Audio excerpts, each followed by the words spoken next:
ගහනවා ඇත්තම නම් ගියා.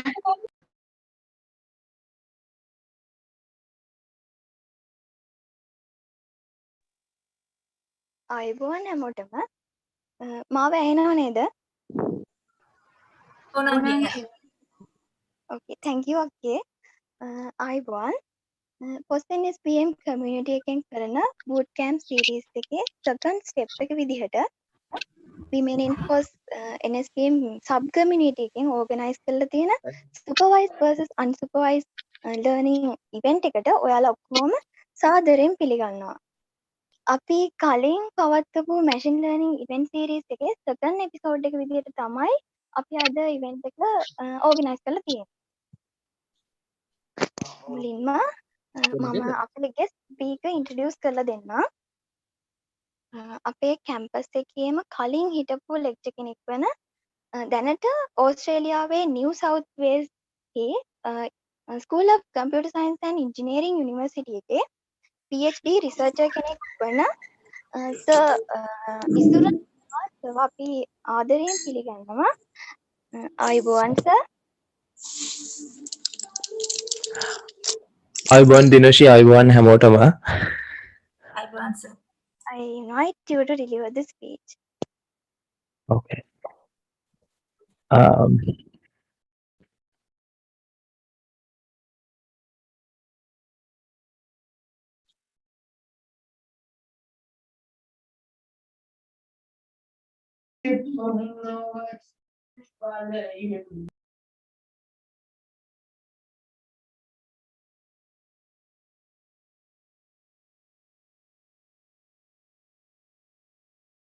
Okay, can you guys see my screen? I have started sharing. Okay, so let's make this mixed language if it is okay with you guys. So the objective of this session is to like give you an understanding about supervised and unsupervised learning. So I don't mind, you can ask any question in English or Sinhala. ඔයගොල්ලන්ට සිංහලෙන් උනත් කමක් නැහැ. ඕන දෙයක් අහන්න. මොකද අර objective එක ඔයගොල්ලන්ට මේ supervised unsupervised learning ගැන කතා කරන්න. For this session, I created, so you guys already know me, I'm Sir Nirmal. So I'm a PhD researcher in UNSW. So my main research area is deep learning. However, it is also a part of machine learning, but the things we are going to talk today doesn't involve any deep learning, but I will try my best to give some kind of an understanding on deep learning. So today we'll basically covering some theory parts about machine learning, and let's do some coding halfway through our session. So I know you guys are more like to see something happening, so that's why I added some coding part as well. Otherwise, it's gonna be a bit boring. The theory, if I continue to talk about the theory, so let's have kind of some theory part, so you know the problems we are gonna solve with machine learning, and let's do some coding as I mentioned. So I already shared a link with Dinoshi, and halfway through I'm gonna show you a link so you guys can load the code in your computers and work with me. So I think it will be more beneficial for you guys, because if I keep discussing about the code, I think it's gonna be a bit boring as well. So we have this is what I have in mind. So please interrupt me anytime if you want. මොකක් හරි ප්‍රශ්න තියෙනවා නම් ඕනම තැනක නවත්තලා ප්‍රශ්න අහන්න. මට chat එකේ ප්‍රශ්න තිබුණොත් කවුරු හරි වන් chat එකක් බලන්නම්. හැබැයි පොඩ්ඩක් අපි ඔන්න නවත්තලා ඉවරලා chat එකේ ප්‍රශ්න තියෙනවා නම් මට අමතක වුණොත් උත්තර දෙන්න. ඒකත් කියන්න chat එකකට ප්‍රශ්න දාන්න. කිසි ප්‍රශ්නයක් නැහැ. හරි. So let's get started then. So what is AI and all those terms? So I had the chance to see the last session about the artificial intelligence. I think you have a very good understanding on artificial intelligence by now, and I saw really impressive examples as well. So the thing is, I think you guys already heard those terms, but I'm not very much sure you are familiar with these terms. So that's why I wanted to discuss these terms at the beginning. So artificial intelligence, any technique which enables human behavior in computer. දැන් මේකදී අපි කතා කරන්න ඕනේ මේ intelligence කියන වචනේත් පොඩ්ඩක්. දැන් intelligence කියන්නේ ability to process information in order to make decisions. So that's why human species is superior. දැන් මේ මිනිස්සු අනිත් සත්තුන්ට වඩා superior කියන්නේ මේකනේ. intelligence කියන එකක් තියෙන හින්දානේ අපි intelligence කියන එකට ගොඩක් අර්ථයක් දෙන්නේ. information process කරලා decision making කරන්න පුළුවන් කියන එකට. හරිද? ඉතින් මේක තමයි වැදගත්ම දේ. This is why computer scientists wanted to transfer this ability to some kind of an artificial computer or robot. That is the main point of the start of the artificial intelligence, to transfer this intelligent or the decision making ability to computers or some kind of an artificial being. So machine learning is a subset of artificial intelligence. The machine learning කියන්නේ මේ ලොකු umbrella term එකේ artificial intelligence කියන එකේ subset එකක්. හරි? So in the machine learning, what we are doing is ability to learn without explicitly programming. So the difference is with artificial intelligence, sometimes we are giving some rules, we program the computer.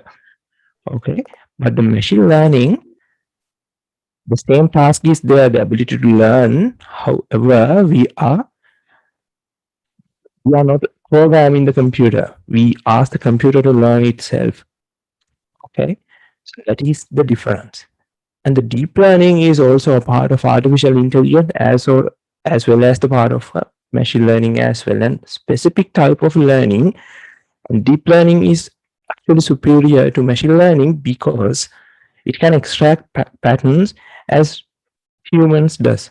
Okay, so deep learning කියන එකට මීට වඩා පොඩ්ඩක් මෙයා ගොඩක් උඩ ඉන්න කෙනෙක්. ඩීප් ලර්නින් වල performance හරි මේ ඩීප් ලර්නින් වලට කරන්න පුළුවන් දේවල් එහෙම මැෂින් ලර්නින් වලට වඩා වැඩි. මොකද එයා අර human කෙනෙක් සාමාන්‍ය මිනිස්සෙක් කොහොමද බාහිර ලෝකයේ අත්දකින්නේ බාහිර ලෝකෙන් ඉගෙන ගන්න කියන දේවල් ඒ concepts මත තමයි ඩීප් ලර්නින් වැඩ කරන්නේ. හරි ඩීප් ලර්නින් කියන එක ගොඩාක්ම දැන් hot topic එකක් අපි පොඩ්ඩක් කතා කරමු වෙලාව තිබුණොත් අන්තිමට ඩීප් ලර්නින් ගොඩාක්ම වීඩියෝ ඔඩියෝ ඉමේජ් වගේ දේවල් වලට ලොකුවටම පාවිච්චි වෙනවා. තහ ගොඩාක් සාර්ථකයි ඩීප් ලර්නින්. ඒක නිසා මේ ටර්ම්ස් ටිකේ පොඩි වෙනස්කම් ටිකක් තියෙනවා. නමුත් අපි අද කතා කරන්නේ මැෂින් ලර්නින් ගැන පොඩි අයිඩියා එකක් දෙන්න බලන්නම් ඩීප් ලර්නින් ගැන අන්තිමේදී වෙලාව තිබුණා. Hari. I have a question for you guys. So I want you guys to think that you are a child, have no idea, but you don't know how to speak. Okay, you are just trying to understand the world around you. So this is a small game. Okay, you might have seen this. This is a shape sorting game. I would say it's a small toy. So it has different shapes and different shape holes. So your task is to find the corresponding or the correct shape hole. So you can put the correct shape inside it. Okay. So this is a very small, gift someone gives you in your birthday or so. So task is to find the appropriate shape hole. So how you are going to do this? How you normally do this? So just forget that you are a university student. Just go to your childhood and you have no idea what's happening. So you are trying to figure it out. So can someone tell me? So you can always put that in the chat. Okay. Because I don't want me the only person to talk during the session. So I would really like to hear from you guys as well. Any idea?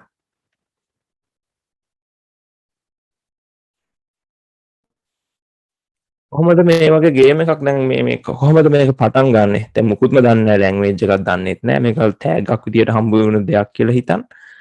කොහොමද මේක approach කරන්නේ?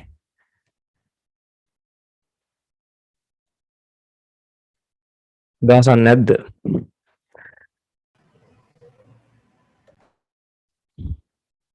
දැන් මුලින්ම මේක ගොඩක් කරලා randomly. So if you think as a child, this will be mostly a random process. So the child might take the circle shaped shape and try to insert into a rectangular shape. So it doesn't work. Okay, then he understands it doesn't work. It doesn't go inside. Then he tries the other type of, let's say it's a rectangle. So the rectangle also doesn't work. So it's a square. The original shape is square. So the third time he finally able to put that inside the square shaped hole. Okay. So it took him 3 times. So the first one is purely random one. Second time he understand it doesn't work. Sometimes he might still think a different way. He might still think to put that inside the circle or something. So let's say at the first round, the child took like 10 attempts to put a shape inside this hole. Finally, he was successful. Then second time he has kind of an experience. He now knows what's happening. So what works, what doesn't work, he kind of knows that. He has some experience. Okay, second times, probably most of the time, probably he might not take 10 attempts.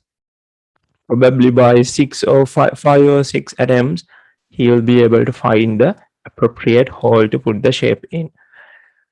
Okay. The third time, so this is the third round. So the child is given a different shape now. Third round, we can expect the amount of time will be even lower because the experience grows. Okay. මෙහෙම තමයි ඉගෙන ගන්න experience එකෙන් පොඩ දැන් කලින් අර වැරදිලා ඉගෙන ගත්තට ඒ දන්නවා චයිල්ඩ් එයාට මොකෝ කියලා දුන්නා වෙන්නත් පුළුවන් ඕනනම් කියලා දුන්නේ නැති වුණා වෙන්නත් පුළුවන් බට එයා දන්නවා කොහොමද මේක වැඩ කරන්නේ කියලා පොඩ එයාට අඳුනගෙන තියනවා දැන් හරිද දැන් this is how human learn something okay මුලින්ම මේ චයිල්ඩ්ට මුකුත් පොතක් කියලා පොතක් එහෙම දුන්නේ නැහැ මෙහෙම කරන්න කියලා ඉවර වෙලා පොඩි ගයිඩන්ස් එකක් දෙන්නවා වෙන්න පුළුවන් නමුත් එකින්කට කියලා දෙන්න ඕනේ නැහැ okay so similarly when you learn how to drive a car let's say so you can drive any other car once you learn how to drive any other car in Sri Lanka in any other country different roads okay because while training multiple times your experience grows that is how human learns okay this is starting even as a child so after that we can't forget this simple process and this is how the main ideas of machine learning was so computer scientists tried to map these simple ideas into machine learning so that is how they have first approached the problem okay program a computer to think like a human right so I put this sample because I wanted to give you guys some kind of an idea what you are gonna expect during a machine learning so why do we need machine learning okay human can make this decision okay that's great so let's look at another question so we have set of images of cats and dogs what we do want to do is to classify these images into cats and dogs so let's say you have like hundreds of images of cats and dogs so given a picture you have to tell whether it is a dog cat and dog but it's not a human task now you have to program a computer to do that so I know you guys are very good at programming let's say conditional statements like if else okay else so you have all those attributes so the amount of eye each animal has the eye color the height and weight what they generally eat okay all those attributes are there so as a human even by the first glance you know whether it is a cat or dog but you have to program a computer to do this okay you have to write a bunch of if else statements okay so you can come up with this type of rules so if height is 20 this should be actually centimeters guys so there's a typo there it's if height is higher than 20 centimeter and weight is higher than 1 kilo then it could be a cat so probably wrong statement probably this would be what do you guys think so if you put this type of an statement like if else statement would you get more cats or would you get more dogs what would happen so use the chat to answer I don't mind ඔයගොල්ලෝ chat එකේ උනන් දාන්න answers මේ වගේ rule එකක් දුන්නොත් සාමාන්‍යයෙන් මිනිහෙක් හැටියට ඔයගොල්ලෝ දන්නවා ගොඩක් cats dogs sizes උස අරම මේවා දැකලා තියෙනවනේ මොකද හිතන්නේ මේකට ගොඩාක් cats classify වේද මම මේ word එක පාවිච්චි කරන්නම් classify කියන එක classify වේද නැත්නම් dogs classify වේද what do you guys think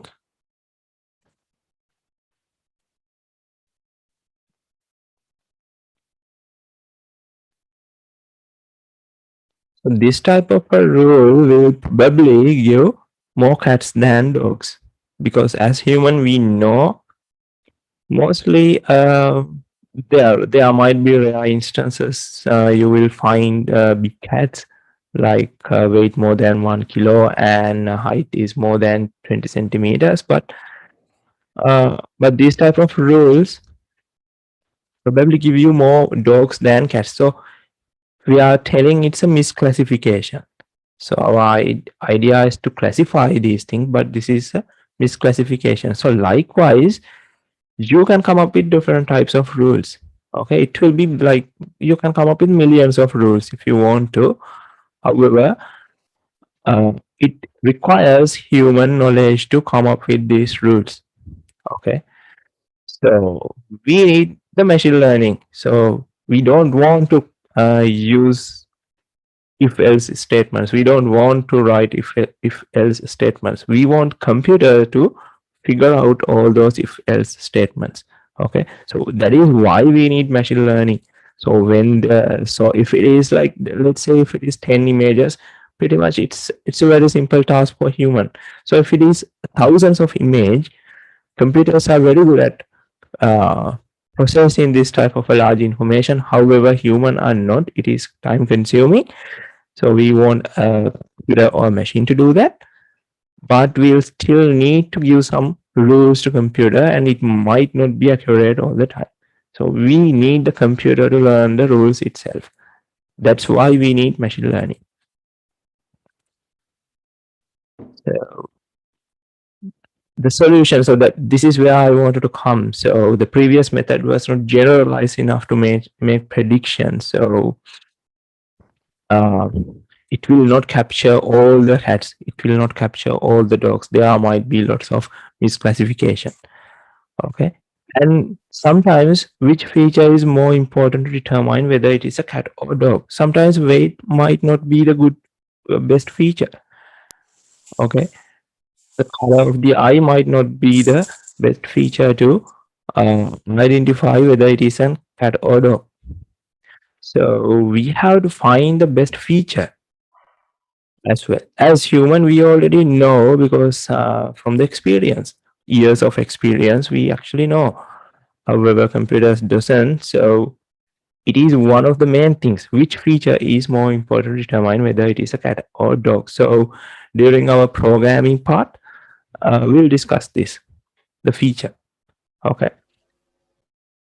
So finally, instead of applying many sets of rules, many sets of if-else statements, there might be good features to identify the label, the cat or dog, and it will give us a higher accuracy. So accuracy means the performance. Okay, so if there are 100 cats, if the machine learning algorithm can give prediction, or yes, the machine learning algorithm can predict 98% of the time, it is a very good accuracy for a computer, because we didn't program it. We didn't give any rules. We didn't spend any time programming these things. So the computer learned itself. So it is a very good accuracy. So that is our target, to get an higher accuracy as much as possible most of the time. හරිද අපේ මේකේ goal එක තමයි මේකේ performance එක වැඩි කරන එක. කොහොමද accuracy එක ගන්න කියලා ඉවරලා. හැම වෙලාවෙම අපි බලන්නේ ඉතින් අලුතෙන් algorithm එනවා. දැන් machine learning ගැන මම කිව්වට පස්සේ මම කිව්වා deep learning ගැන. එහෙම දැන් deep learning වලත් අදහස මේ features, important features අඳුනගෙන accuracy එක වැඩි කරගන්න එක තමයි. So this is why there are multiple algorithms, and we can expect a lot more algorithms in the future. මොනවද machine learning වලට කරන්න පුළුවන් මේ tasks? So I told you guys one thing, this classification. I started using the term classification. Hari. And the object recognition.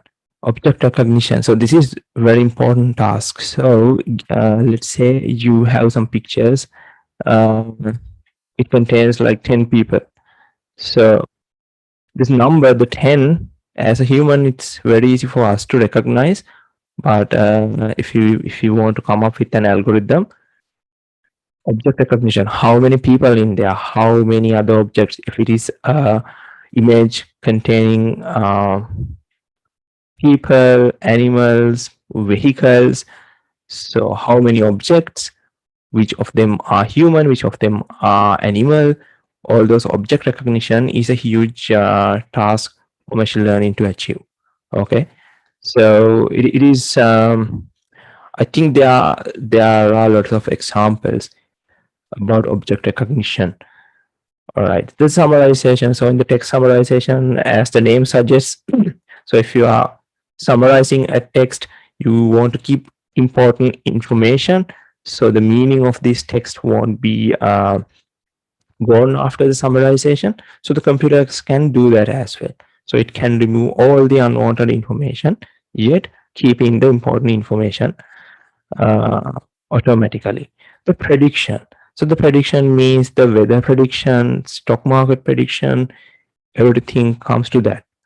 Classification, as I mentioned, so you have to find the correct class of given object or something. Okay. Clustering. So clustering means finding specific categories from a given data set. And the recommender system. So recommender system is, I think you guys already know about this. In Facebook, in Google search engine. So when you search something, the Google search engine kind of remember all those information, and it keeps recommending all those other ads. Okay, the targeted ads in all the search engines and the Facebook are based on the recommender system. So it kind of store all your preferences for food, anything you are searching, anything you are putting into, all the information is available in their databases, and they keep using machine learning to understand your preferences and recommend something. So it is their basic business model, and the targeted ads are basically the outcome of that. So it is a huge business in machine learning applications. Okay. Now the topic itself, the supervised and unsupervised machine learning. So before that, any questions? Any questions about the examples? I talked about the things you can achieve in the machine learning, why we need machine learning. Any questions? So don't worry, don't be bored about all the text I put here, because I thought to put all those text if someone wants to look at the slides later. Um, so if there are no questions, I can move to supervised machine learning.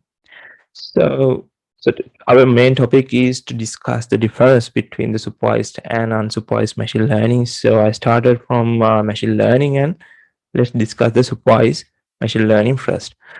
So supervised machine learning is using the data. So all type of machine learning requires the data. However, the supervised one requires the labeled one.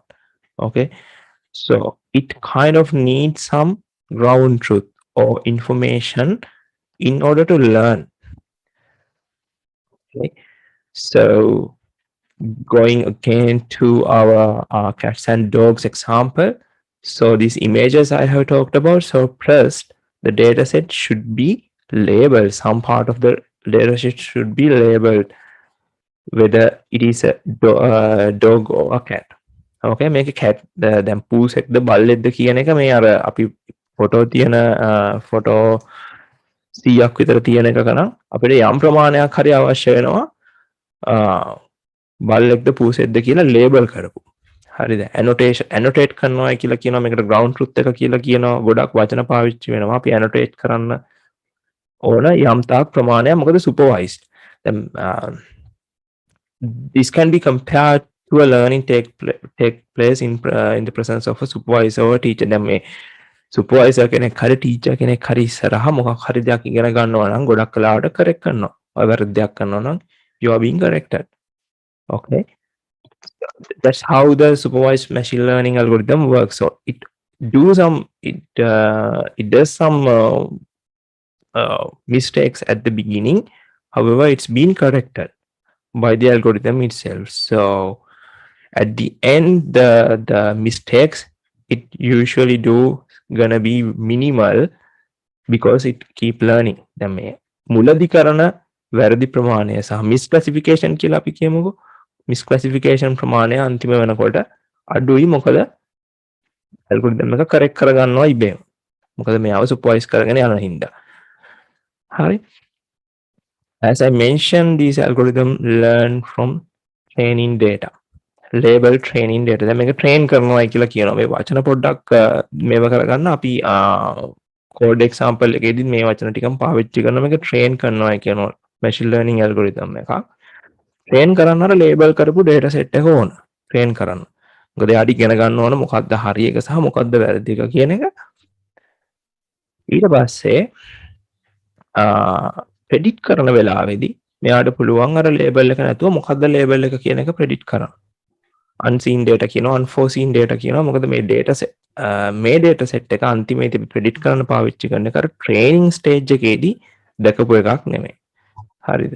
දැන් ගොඩක් වෙලාවට ඔයගොල්ලන්ට phone වලට එහෙම එනවනේ මොකක් හරි face recognition software එකක් එහෙම ඒවා වැඩ කරන හැටි එහෙම ටිකක් වෙලා දැන් ඔයගොල්ලෝ දන්නවා ඉතින් අලුතෙන් phone එකක් ගත්ත ගමන් මේ මොඩල් එක පොඩ්ඩක් train කරන්න ඕන. ගොඩක් වෙලාවට ඔයාලට කියනවා මේ එක එක පැති වලින් phone එක මොකද විවිධ orientation වලින් phone එකට pictures ටිකක් අරගන්න ඕන එක. face recognition model එක වැඩ කරන්න. fingerprint model එකට උනත් ගොඩක් වෙලාවට එහෙමයි training data ටිකක් අවශ්‍යයි. ඊට පස්සේ ආඩ වැඩ කරගන්න පුළුවන්.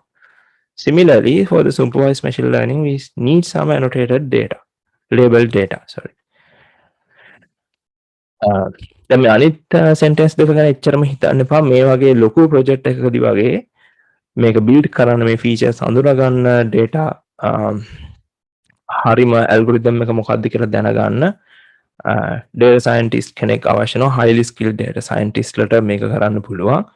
Data scientist is one of it used to be one of very good jobs like a few years ago. It is still. However, mostly the data science is moving into different areas now, mostly for the applications rather than research. So the models you are building for the applications of banks, insurance, then banking වගේ insurance වලට වගේ මේ වගේ application හදන්න data scientist ලට ගොඩක් applied පැත්තට දැන් ගොඩක් job තියෙනවා. මොකද මේක ගොඩක් research field එකක් නෙමෙයි දැනටම. හරි banks වලට වගේ මොකද customer data වලින් predict කරගන්න පුළුවන් නම් මොකද්ද මේ customer කරන්න යන්නේ මොකද්ද යාට ගැළපෙනවා මොකක් හරි saving account type එකක් හරි එහෙම තියෙනවා නම් ඒව recommend කරන්න වගේ models හදන්න ගොඩක් data scientist ලා ඇත්තටම මේව පාවිච්චි කරනවා. දැන් ගොඩාම මේක theoretical research subject එකක්ම නෙමෙයි. හරි මේකට ගොඩක් ලොකු job area එකක් ලංකාවෙත් තියෙනවා. ගොඩක් අවුරුදු 5කට 6කට කලින් නම් තිබුණේ නැහැ. දැන් ගොඩක් insurance companies banks වගේ මේකට ලොකු තැනක් දෙනවා. මොකද මේකෙන් ලැබෙන outcome එක සෑහෙන්න වැඩි. අපි කතා කරමු පොඩ්ඩක් ඒවත් ගැන. මම තව example එකකට යන්නම්. So this is example. So predicting the time you will reach home depends on weather condition, time of the day, holidays and route chosen. So these are the features. Okay, so given these features, the weather condition දැන් ඔයගොල්ලෝ දන්නවනේ වහින වෙලාවට වගේ පරක් වෙනවා. Time of the day. So if it is peak hours in early morning or afternoon, mostly it will be delayed. You will be delayed to go home.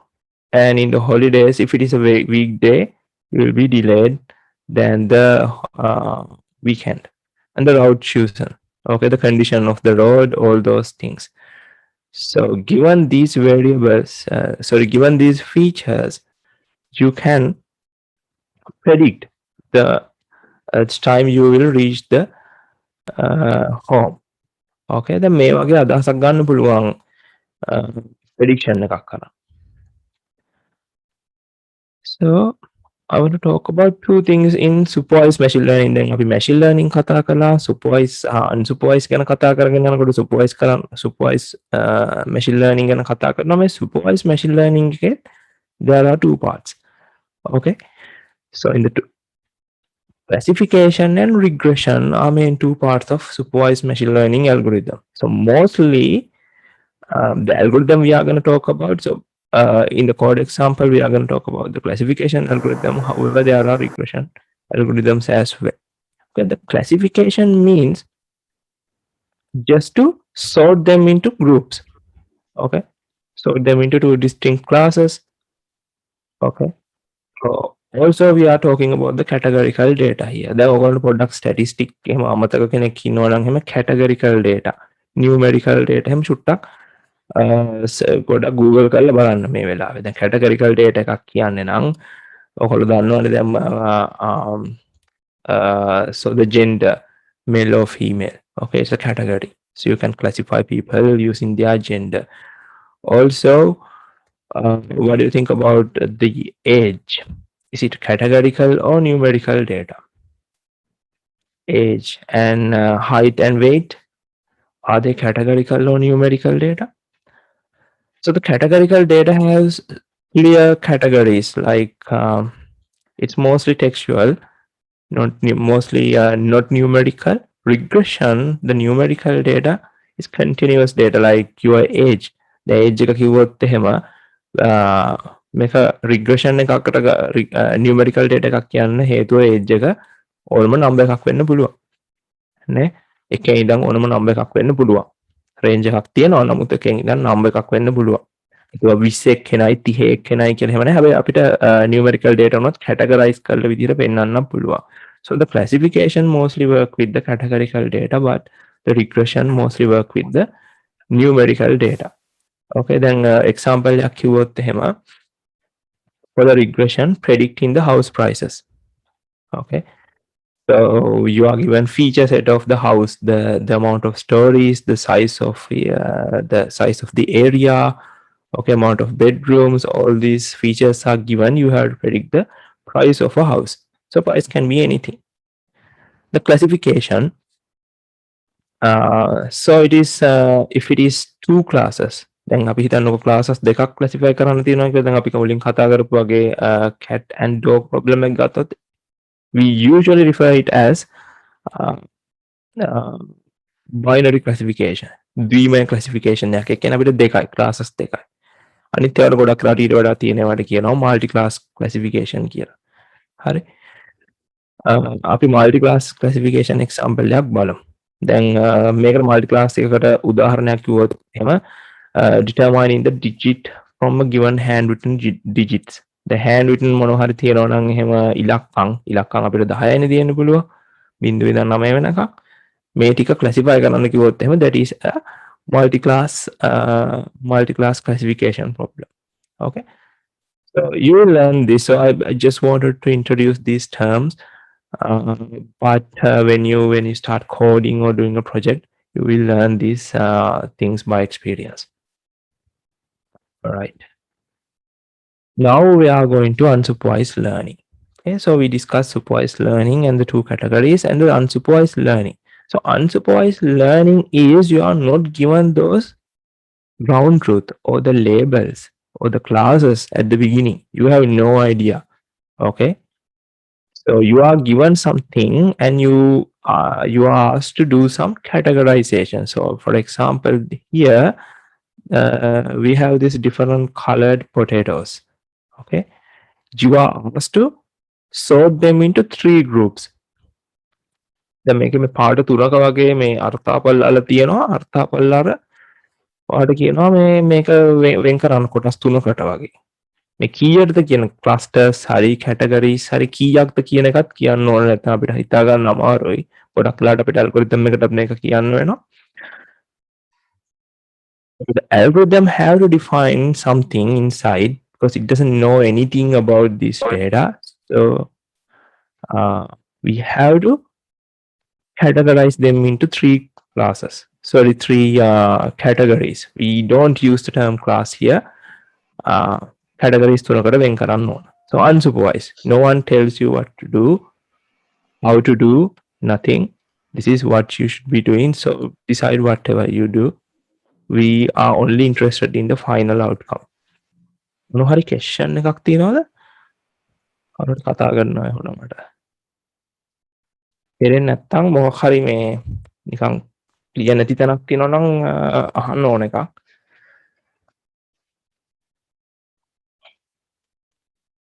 එහෙම නැහැනේ නේ. හරි. Unsupervised learning මෙහෙම කතාවක් තියෙන label මුකුත් නැහැ. මොනවා හරි categorize කරන්න. ඒකින්ද this is considered as bit of an complex problem because the algorithm doesn't have any guidance. Okay, so it has to decide itself. So Why unsupervised learning? So unsupervised learning uh, needed for some different types of questions, mostly for unknown patterns of the data. So sometimes we have to do some unsupervised learning work before the supervised work. Okay. So for example, as I mentioned previously, so when you are asked to do some categorization of these potatoes, so somehow the algorithm managed to categorize them into three categories. Then we can start analyzing these categories, what actually the algorithm did. So as a human, we will be able to find some patterns in it. The මුලින්ම සමහරකට ලොකු data set එකක් ගොඩාක් complex data set එකක් තිබුණොත් එහෙම අපිට මුලින් මේකේ categories වත් මේකේ classes වත් හිතා ගන්න බැරි වෙනවා. ඒ වෙලාවට අපිට unsupervised machine learning algorithm එකක් පාවිච්චි කරලා පොඩි categorization එකක් කරන්න පුළුවන්. කළා අපිට මේ algorithm එකේ ඉගෙන ගත්ත category ආයෙ වතාවක් analyze කරන්න පුළුවන්. So it will be a simpler problem than the initial one. So we can come up with our own labels for this already categorized data set. Then we can apply a supervised learning algorithm for further analysis. Okay. මෙහෙම කරන වෙලාවල් ගොඩාක් තියෙනවා. Sometimes for the automatic annotation as well in the real-time dataset. So we'll talk about talk about some scenario in the coding session. Okay. So I am about to start the coding session, but if you guys want to have a break, so you guys can take a break and ask the questions about the theory part. So next session, next part, I'll be talking about how to implement in these things. දැන් ඔයගොල්ලෝ පොඩි break එකක් ගන්න ඕන නම් අරගන්න. ඒ අතරේ ප්‍රශ්නත් අහන්න කියලා මම කියනවා මේකේ. මොකද මම ඊළඟට කරන්න හදන්නේ මේ මේක මේ Python වලින් implement කරන එක. මම link එක link එක දානවා. මේ මෙතෙන්ට එන්න කලින් පොඩ්ඩක් coding ගැන චුට්ටක් කතා කරන්නත් තියෙනවා. හැබැයි link එක ඔයාලට මම chat එකේ share කරන්නම්. එතකොට පොඩ්ඩක් ඕපන් කරගන්න පුළුවන් මම මේක ගැනත් කතා කරන්න. ඒ අතරේ මොනවා හරි අර කලින් දේවල් වල ප්‍රශ්න තියෙනවා නම් අහන්න. මට ඒක ගැන කතා කරන්න පුළුවන් පොඩ්ඩක්. ප්‍රශ්න තියෙනවද මොනවා හරි?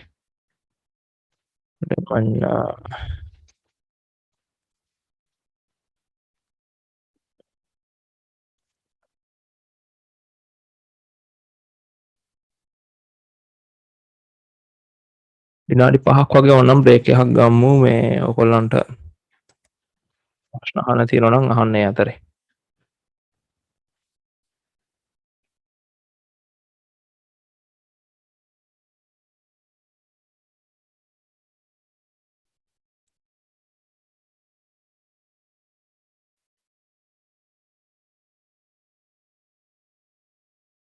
තියෙනවද?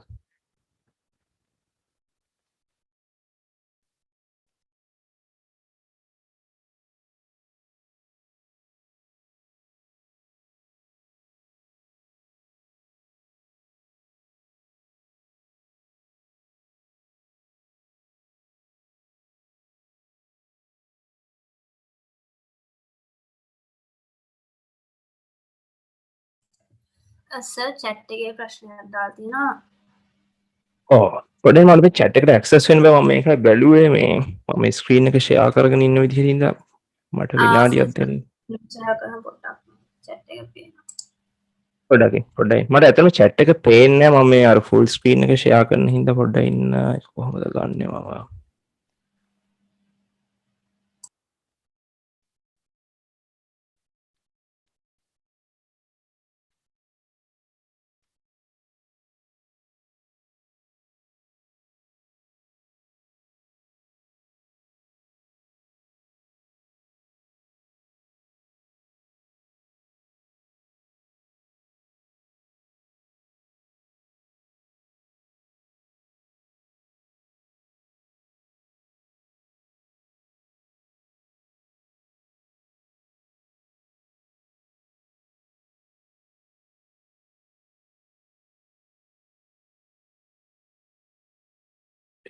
chat එකේ තියෙන ප්‍රශ්න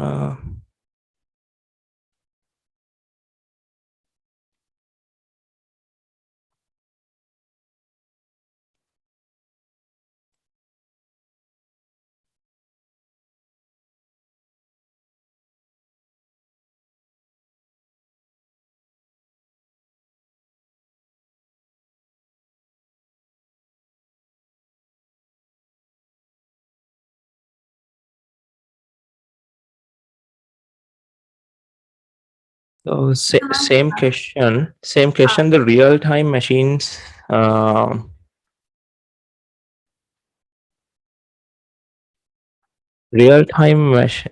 So the question is supervised learning. I think this is the question. So the supervised learning, I think the model, not the language, supervised learning models are used in the real-time machine. Not most of the time it's true, but sometimes you can work with the supervised learning model as well. So it depends on the amount of data you have. So before working with any supervised, any real-time data collection device, okay? So let's say a real-time data collection device is automatic captioning. දැන් මේකේ zoom වල වගේ ඔයගොල්ලෝ දැකලා ඇති ඕනි නම් කතා කරනකොට වගේ captions ටික යන්න හදන්න පුළුවන් in YouTube videos or anything.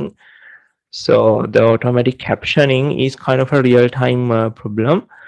So that type of an application, it is a supervised machine learning algorithm because you have the data. So you have recorded videos and annotated captions by someone else. By using this information, the machine learning algorithm can learn all those patterns. Thereafter, it can real time produce the captions.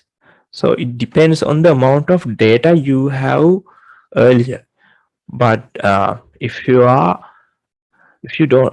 starting with zero amount of data, probably it will be unsupervised one. Then make a zero data තියනවා නම් පටන් ගන්න මුකුත් learn කරන්න දෙයක් නැහැනේ. There's no knowledge, no data to learn something. So you have to do some unsupervised learning at the beginning. The learning algorithm have to learn itself. After some time, after you gathered the data, you can then move to a supervised learning algorithm.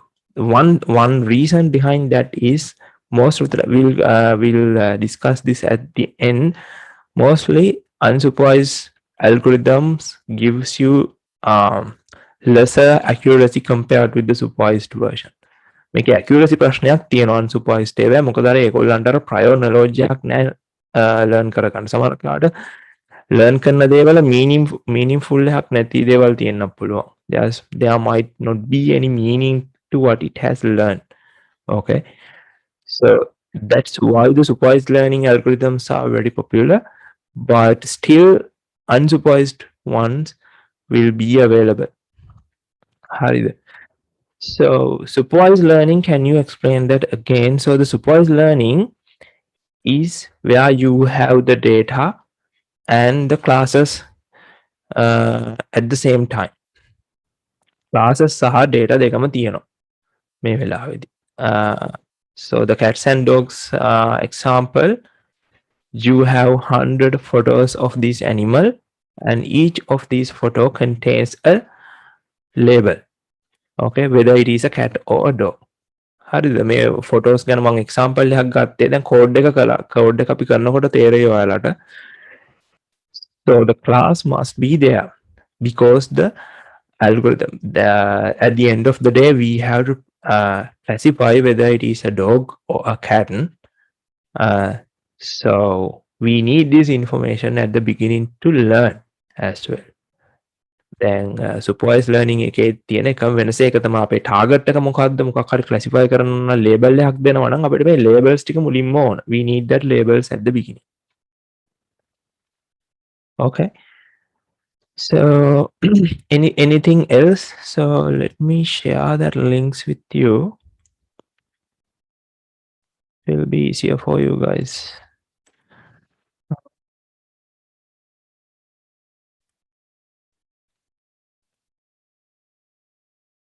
That's the chat.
Sorry guys, so I have shared a link to you in the chat. Okay, so this is Google Collab. So this is one thing I have found out, that you don't have to install any libraries, install Python in your computers. You can run the code and everything in this environment. So this is linked to your Google Drives. So I think you can click this, go to this link, and then download it. Or you can, I think you can copy this into your Google Drives as well. So I only gave you the viewing permissions. So I will be using this link to explain some coding, but give me about like 15 minutes because I need to introduce you some of the libraries and the data set itself. Okay, so questions, you can still direct me any questions.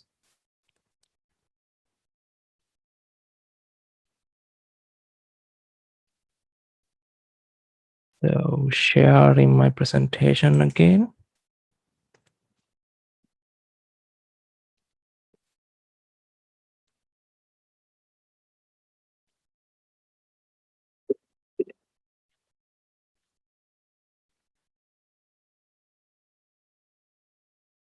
Okay, So the machine learning with Python. So this is something I want to talk to you at the beginning about the language we are using, but I kind of forgot that. So the Python is one of prominent languages for the machine learning. Okay.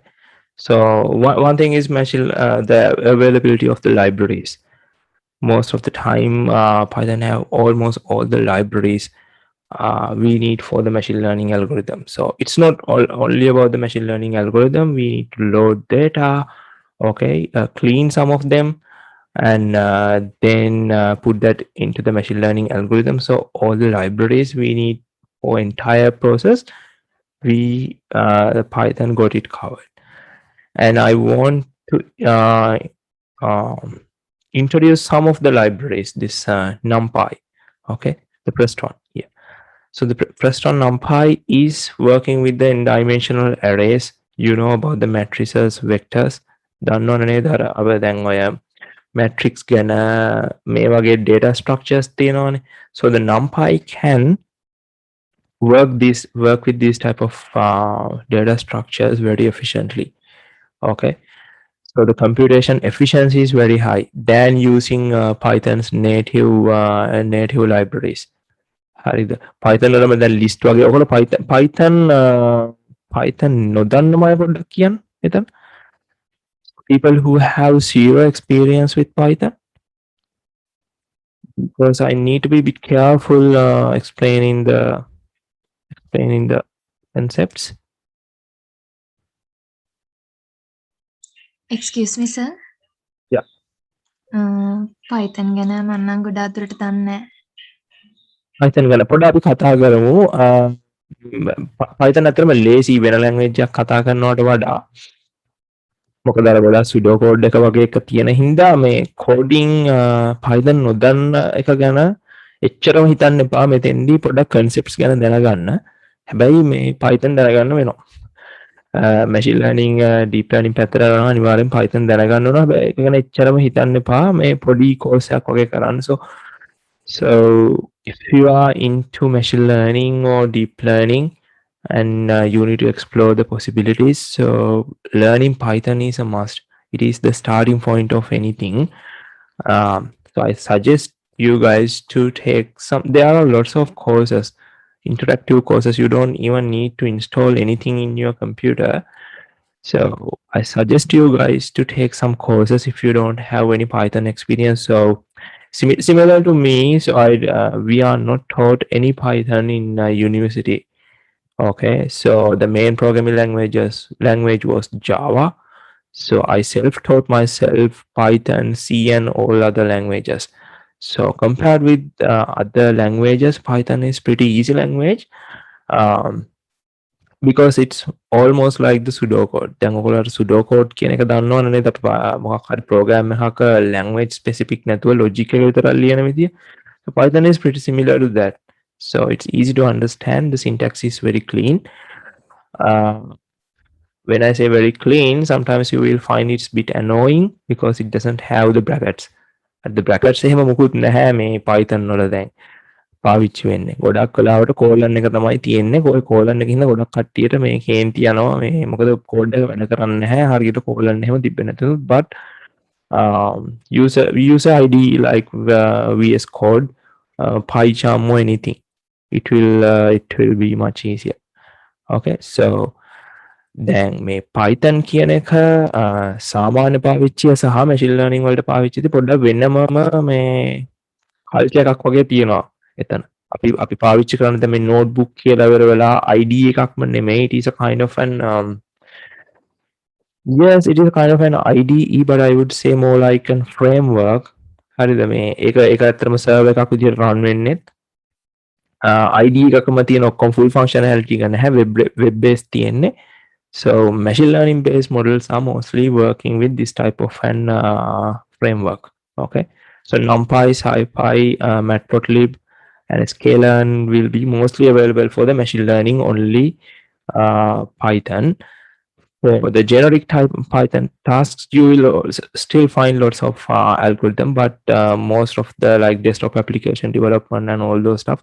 Still, people prefer C# or Java. However, for the scientific computing, MATLAB was very popular some time ago. It is still popular. However, Python is easier to learn than MATLAB.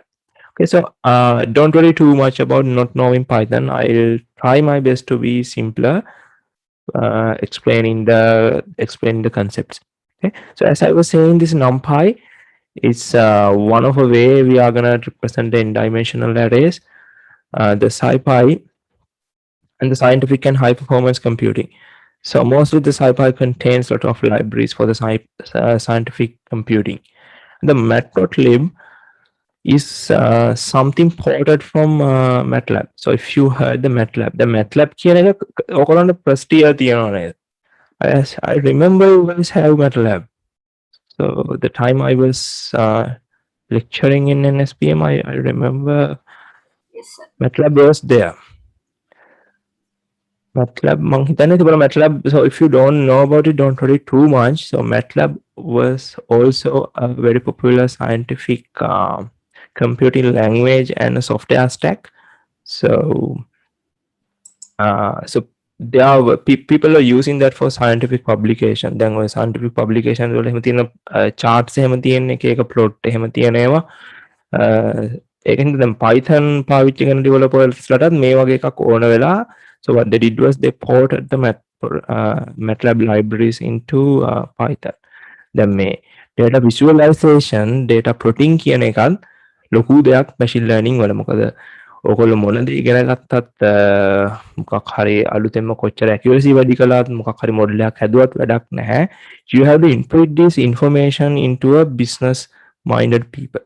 So you have to show that using nice graphics and pictures. So visualization in machine learning is an entirely different huge area. Okay, so you can be a visualizer yourself even without knowing anything. Okay, ඔකට art පැත්තට එහෙම අදහසක් තියෙනවා නම් එහෙම ඔකට visualizer කෙනෙක් වෙන්න පුළුවන්. මොකද so making all those visualization takes much of time, and people the scientists are more not into the arts and all those graphics, so they don't have skills to present it to a business minded people. So visualization කියන එකත් ලොකුම part එක. In the matplotlib is the most basic one. We'll introduce something called Seaborn in the coding part. So Seaborn is very fancy looking than the matplotlib, and you can generate different types of charts. I will show you some examples. The scikit-learn or the sklearn here is the machine learning library. Okay, it is the most prominent machine learning library for Python, and it contains almost all the classification, regression, and I mean the supervised and unsupervised programming implementation of the algorithm.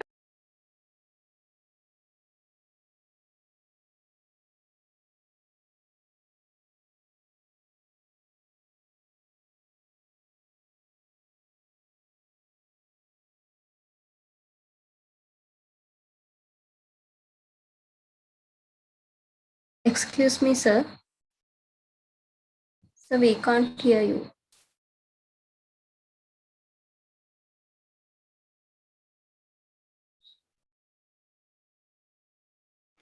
Sir, I guess you are muted, sir. Please unmute.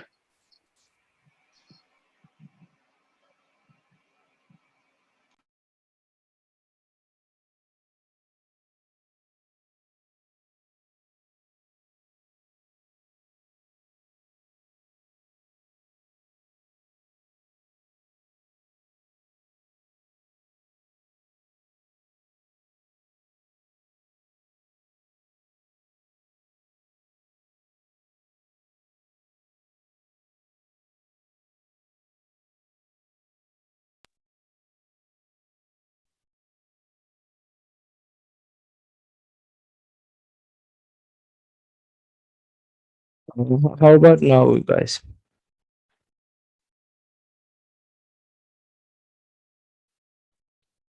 Am I audible, guys? Can you guys hear me? Yes, sir, we can hear you loud. Yes, sir. Yes, sir. Okay. We can hear you. Okay, sorry about that.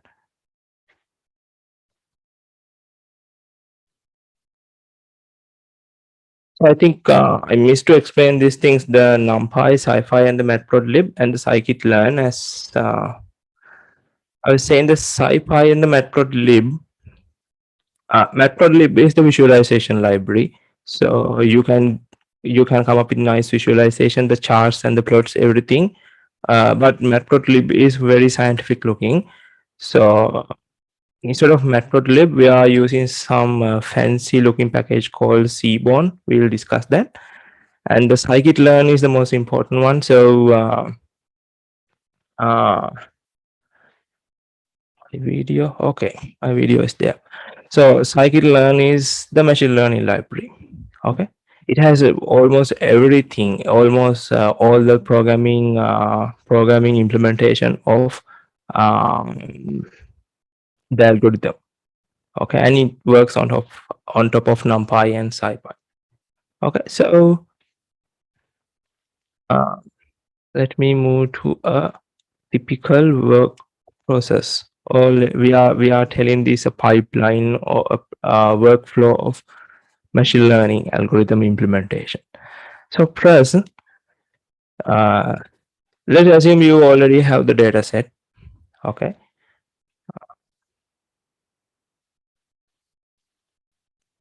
I think it is more clear now. You already have the data set here.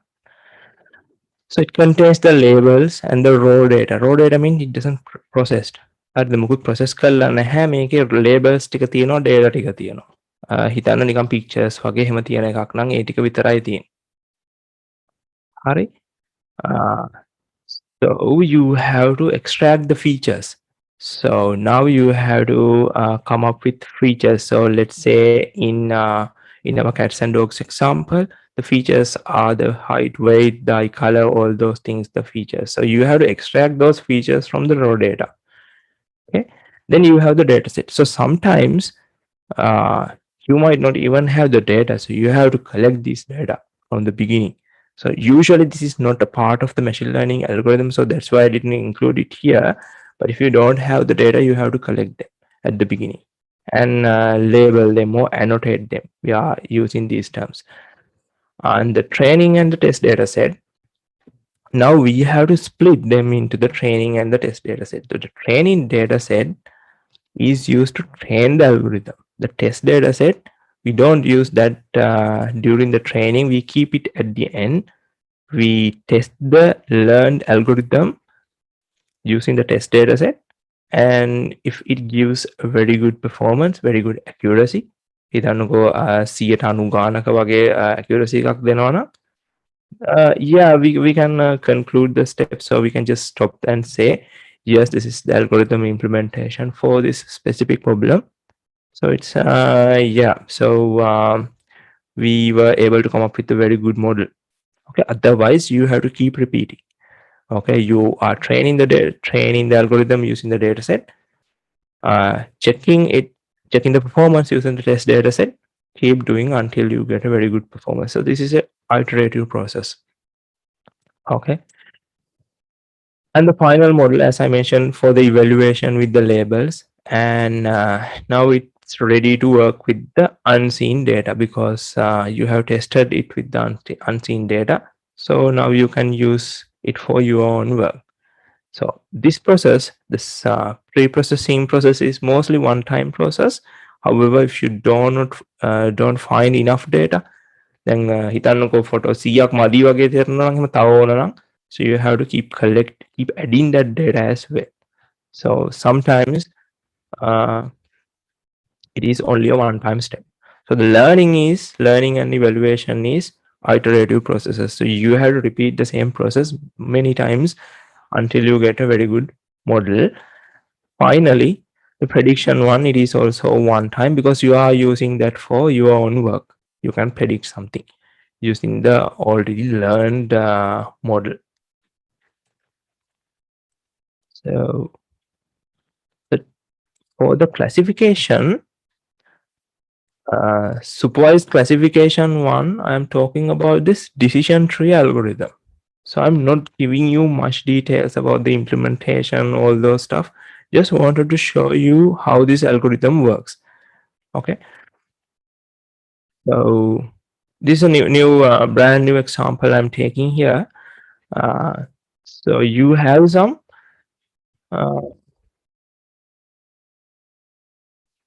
so is this presentation, I have a question, is this presentation upload? I haven't shared any presentation with anyone yet, so just after the session I will share this presentation.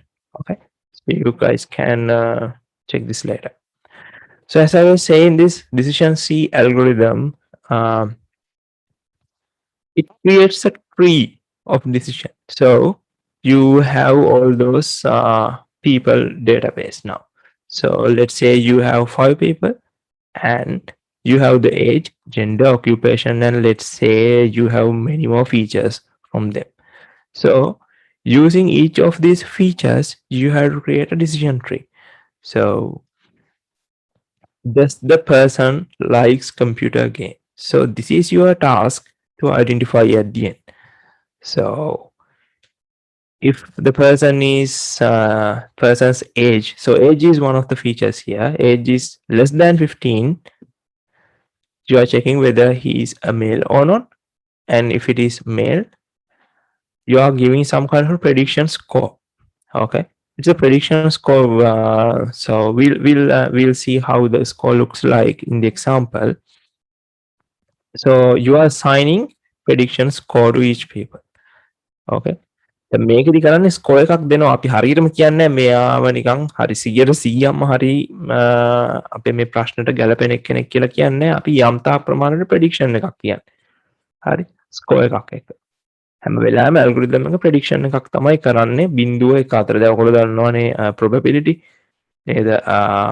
probability එකක් තියෙන පුළුවන් 0 සහ 1 අතර. එකට වැඩි වෙන්න බෑ. ඒක හින්දා එකට ආසන්න වෙන්න මේකේ ඇත්තටම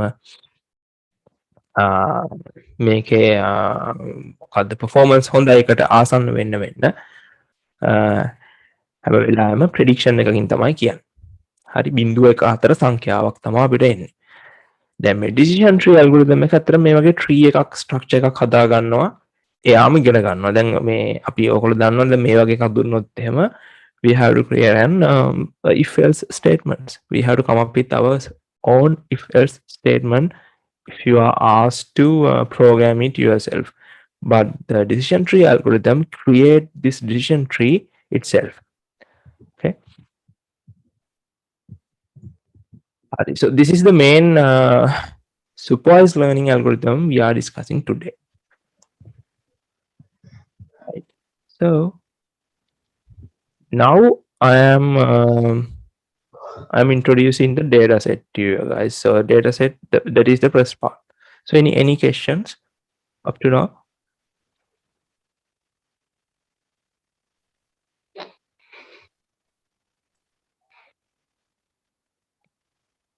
Questions මොනවා හරි තියෙනවා නම් chat එකේ වුණත් කම නැහැ දාන්න.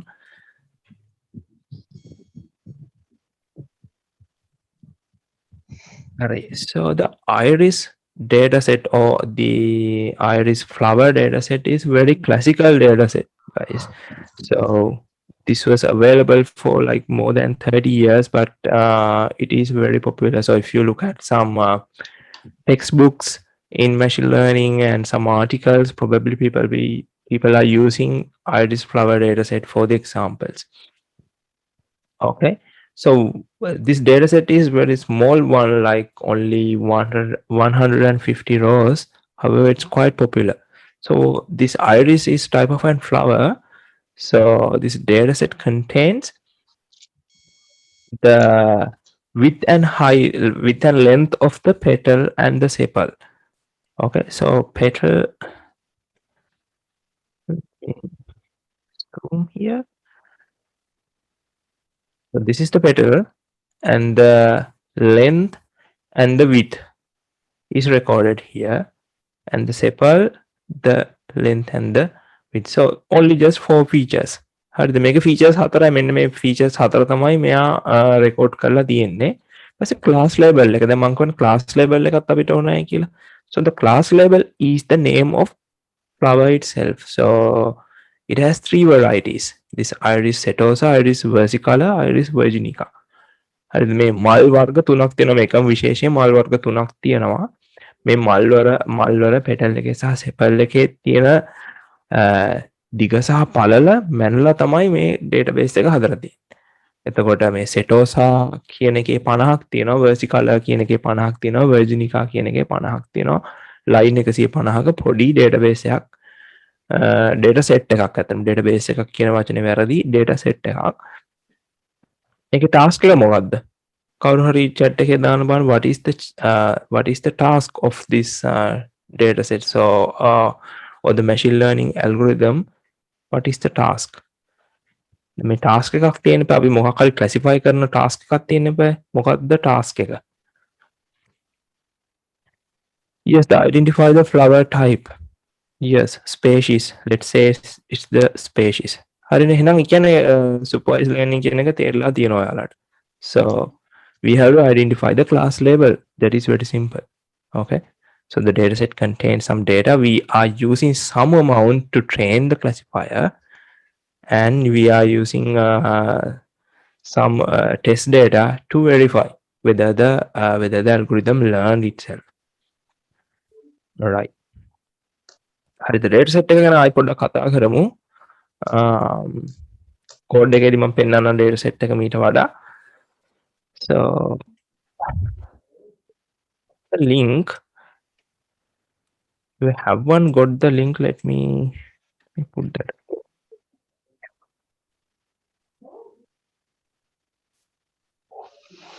So I am moving to the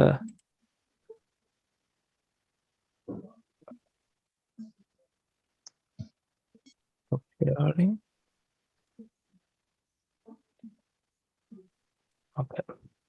So I am sharing my browser window. So can you guys see my browser window? Yes. Okay. So if you click the link, you will be able to see something similar to this. Okay. So let me give quick introduction on Google Collab. So Google Collab is the name is Collaborative Laboratory. So the Google Collab gives you some programming environment for machine learning projects.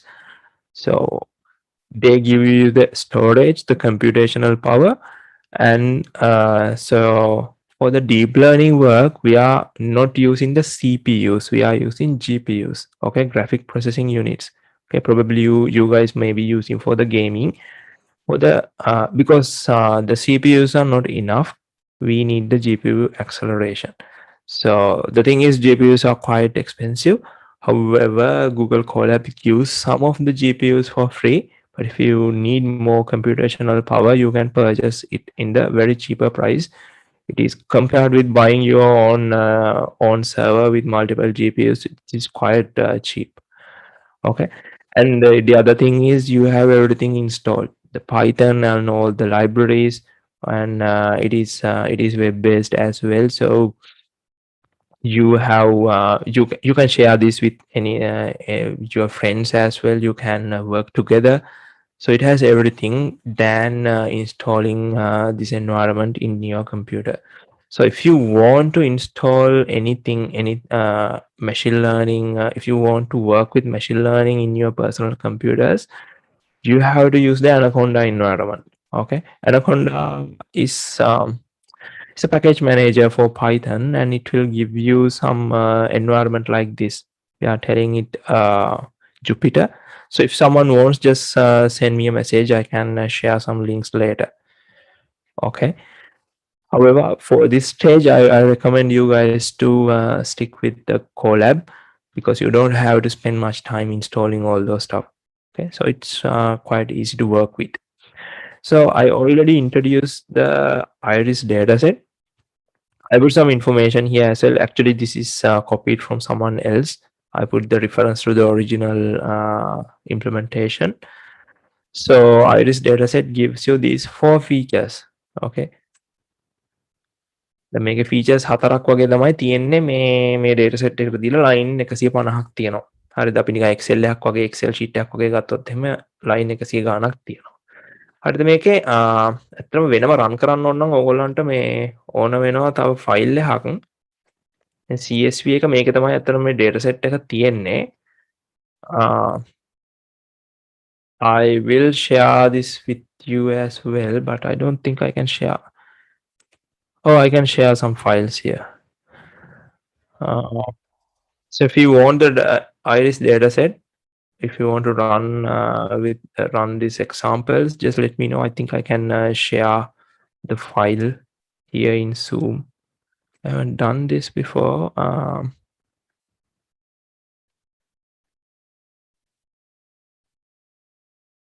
I might email to someone so you guys can share among all the other people. All right. So I mentioned about the 4 features we have. More on the data set. So yes, there's no missing attributes or everything. The missing attributes කියන්නේ අපි හැම වෙලාවෙම මේ මං කියවනේ line 150ක් තියෙනවා කියලා මේ හැම එකටම value එකක් තියෙනවා. දැන් sample length එක ගත්තොත් එහෙම හැම instant එකකටම හැම line එකකටම ගත්තොත් එහෙම sample length එකක් තියෙනවා. මේ null values නැහැ. Sometimes in certain datasets you will find null values as well. So luckily for this one we don't have null values. එකින්ද මුකුත් ප්‍රශ්නයක් නැහැ. හැමුණොත් we have to curate these things. Null values. ගොඩක් ලාකට mean value එක අපිට assign කරන්න වෙනවා. මේ වගේ pre-processing ගොඩක් අපිට කරන්න වෙනවා මේකට. පොඩි විස්තර ටිකක් දාලා තිනවා මෙතන ඔකනට පස්සේ වෙලාවක ගිහිල්ලා බලන්න මේ මල් ටික ගැන. ඇත්තට මේක නම් දැනගන්න ඕනේ නැහැ මේකෙදී. You don't have to learn anything about types of colors or any of those things because you guys are not botanists. So this is quite popular data set. So objective is to classify new flower as belonging to one of 3 classes given the 4 features. The main 4 features හතරෙන් class 3කට අපි classify කරන එක තමයි කියන්නේ. So this is a multi-class classification. So here we start here. So as I mentioned, let me zoom this a little so it's more visible. Yeah. So this is how you usually import libraries into Python environment. Okay. So I put some comments if you want to read these things later. I forgot to mention about this library. So Numpy I mentioned. This pandas library is for the data processing. So it can read the CSV file. The CSV file කියන එක දන්නවද ඔයගොල්ලෝ? Excel file format එකට වඩා ගොඩාක් මේ simple format එක. CSV කියන්නේ comma separated values. මේක මේ commas වලින් separate කරලා තමයි save කරලා තියෙන්නේ. So the pandas can read these type of files and store it into the memory, and it can also work like Excel. So I would usually say panda is equivalent to the Excel in normal computers, desktop machines, because pandas can manipulate, sort data, select some data, so it can do a lot of things. Okay, it's not any machine learning library, but before machine learning, it's quite popular library for pre-processing the data, the selecting data and reading those files.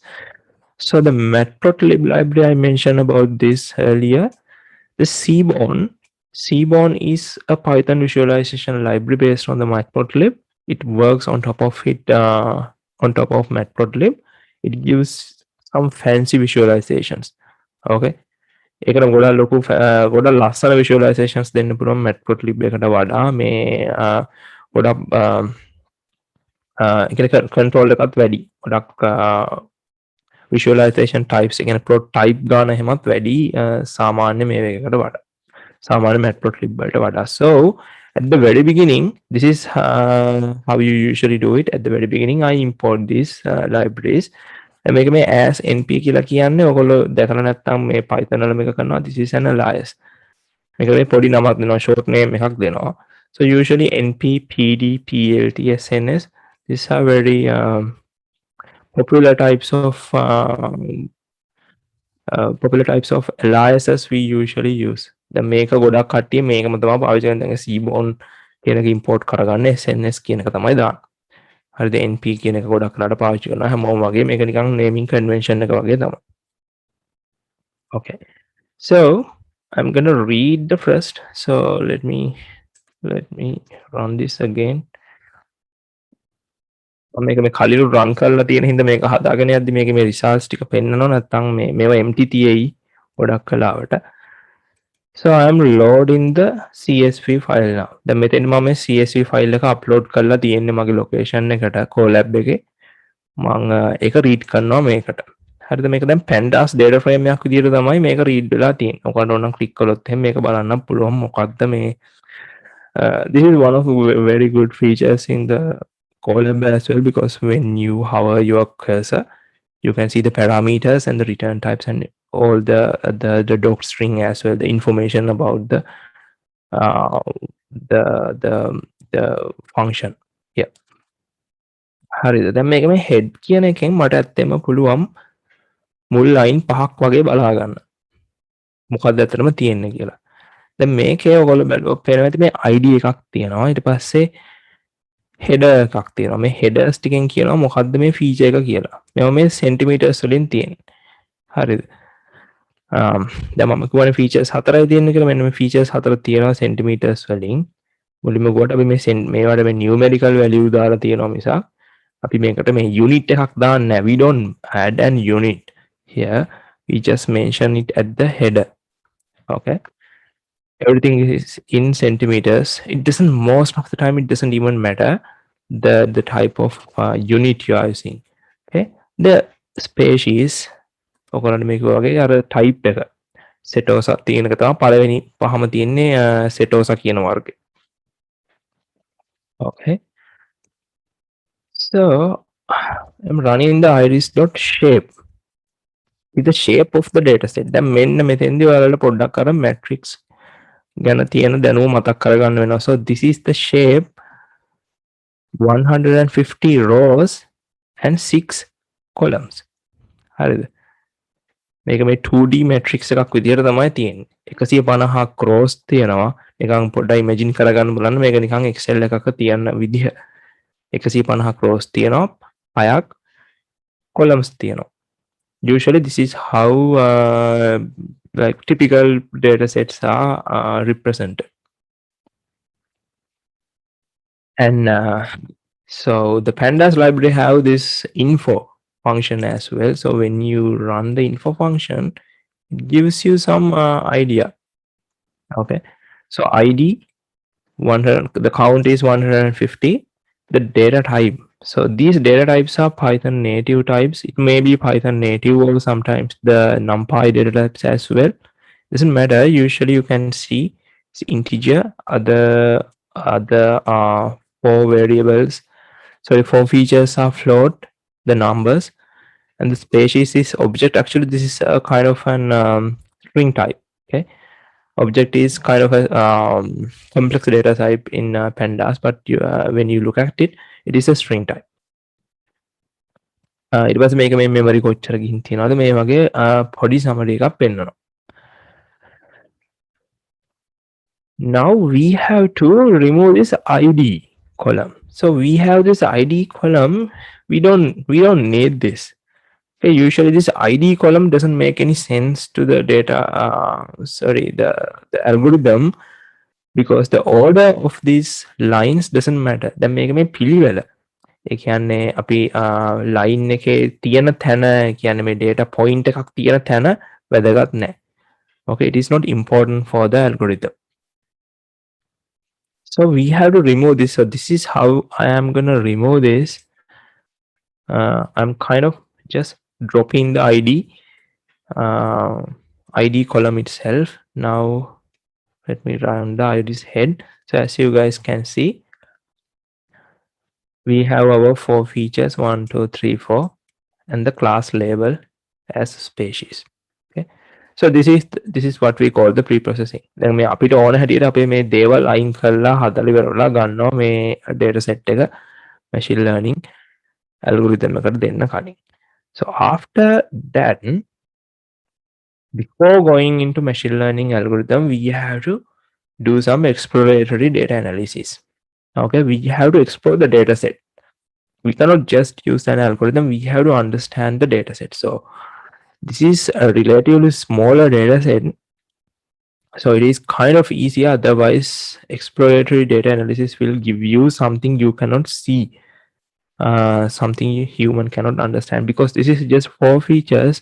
Let's imagine if this has like hundreds of features 100ක් විතර තියෙනවා නම් හිතා ගන්නකො. එතකොට අපිට අනිවාර්යයෙන්ම descriptive statistics පාවිච්චි කරලා බලන්න වෙනවා මොන වගේ data set එකක් එක්ක අපි වැඩ කරන්නේ කියලා. හරි. බලමු මම පොඩි summary එකක් add කළා මේකට. මොකක්ද අපි කරන්නේ කියලා. So we are using some descriptive statistics. ඊට පස්සේ class distribution එක පොඩ්ඩක් බලනවා. univariate multivariate plots ටිකක් අපි ඇඳලා බලනවා මොන වගේ data set එකක් එක්කද අපි වැඩ කරන්නේ කියලා. Sometimes after using this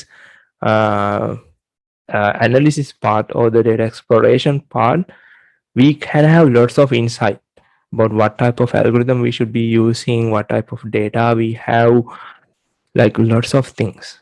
Okay, so even as humans, sometimes we'll be able to find the class labels ourselves. Okay, so moving on to the descriptive statistics. So the iris dataset. So we read the CSV file into a pandas data frame. So data frame is the name given for that data structure. So once the data set is loaded inside that frame, it gives you lots of functions to analyze this. So describe is similar function. It will give you the descriptive statistics, very basic ones. Okay, then make a count එක mean හරිද count එක එතකොට මධ්‍යනය සාමාන්‍ය සම්මත අපගමනය වගේ දේවල් දැන් පොඩ්ඩක් අමතක වගේ නම් පොඩ්ඩක් search කරලා බලන්න මොකද්ද මේ කියන්නේ කියලා. mean එක ගන්න මම count එක mean එක ගන්න ලොකු දේවල් නෙමෙයි. සම්මත අපගමනය කියන්නේ මේ මධ්‍යනයේ ඉඳන් කොච්චරක් දුරට data ටික විහිදිලා තියෙනවද කියන එක. ඊපස්සේ mean max එක තියෙනවා 25 50 75 කියන්නේ අර ඔයගොල්ලන්ට මේ percentile කියන එක මතක නම් මට සිංහල වචන නම් මතක නැහැ. ඒකට කියන ඒ කියන්නේ data set එකේ මධ්‍යනයේ ඉඳන් කොච්චරක් දුරට 125 75 දිගට කොච්චරක් දුරට data set එක විහිදිලා තියෙනවද කියන එක. හරි max එකක් පෙන්නනවා. දැන් වැඩිම අගය ඒ වගේ දේවල් ටිකක් මේකෙන් ගන්න පුළුවන්. ඒත් මෙයා මේ හැම feature එකකින් ඇස්සේ. So this is sepal length, sepal width, petal length, petal width කියන features 4. So it gives you separate values, separate counts for each feature. Okay, so let's imagine if you have some missing values for sepal width. So probably you will be able to identify here without looking at the entire data set. So if there's a chance you are missing something, you will be able to see that from the count and the max and mean values. So let's see the mean values for the sepal length is this number, and the pedal width is very smaller compared with this number. Okay, so it has a different range of values as well. So these are the things you can understand just after running this describe command. So this describe command is very basic command, I would say, but it will give you lots of statistics about the data set. Okay, now we need to see the descriptive statistics specifically for classes. So we have 3 classes here. So you can select each of the classes like this. Okay, very similar. If you remember some SQL statements like using this equal signs and everything, what this code does is find the species of iris setosa and ask it to give the statistics. Okay, so as I mentioned, we have 50 per one class. So this is quite balanced data set. හරිද අපි balance කියනවා classes තියෙන දැන් classes 3ක් තියෙනවා නම් ඒ තුනටම සමානම data තියෙනවා නම් නැත්නම් unbalanced කියනවා. දැන් හිතන්නකෝ මේකේ තුනෙන් දෙකකට 50 ගන්න තිබිලා අනිත් එකට 10ක් වගේ තිබ්බේ කියලා. That is quite unbalanced. Okay, unbalanced data set will give you some entire different output when you use to classify. Okay, so similarly I am running this for the versicolor. and Virginica as well. So I already ran this.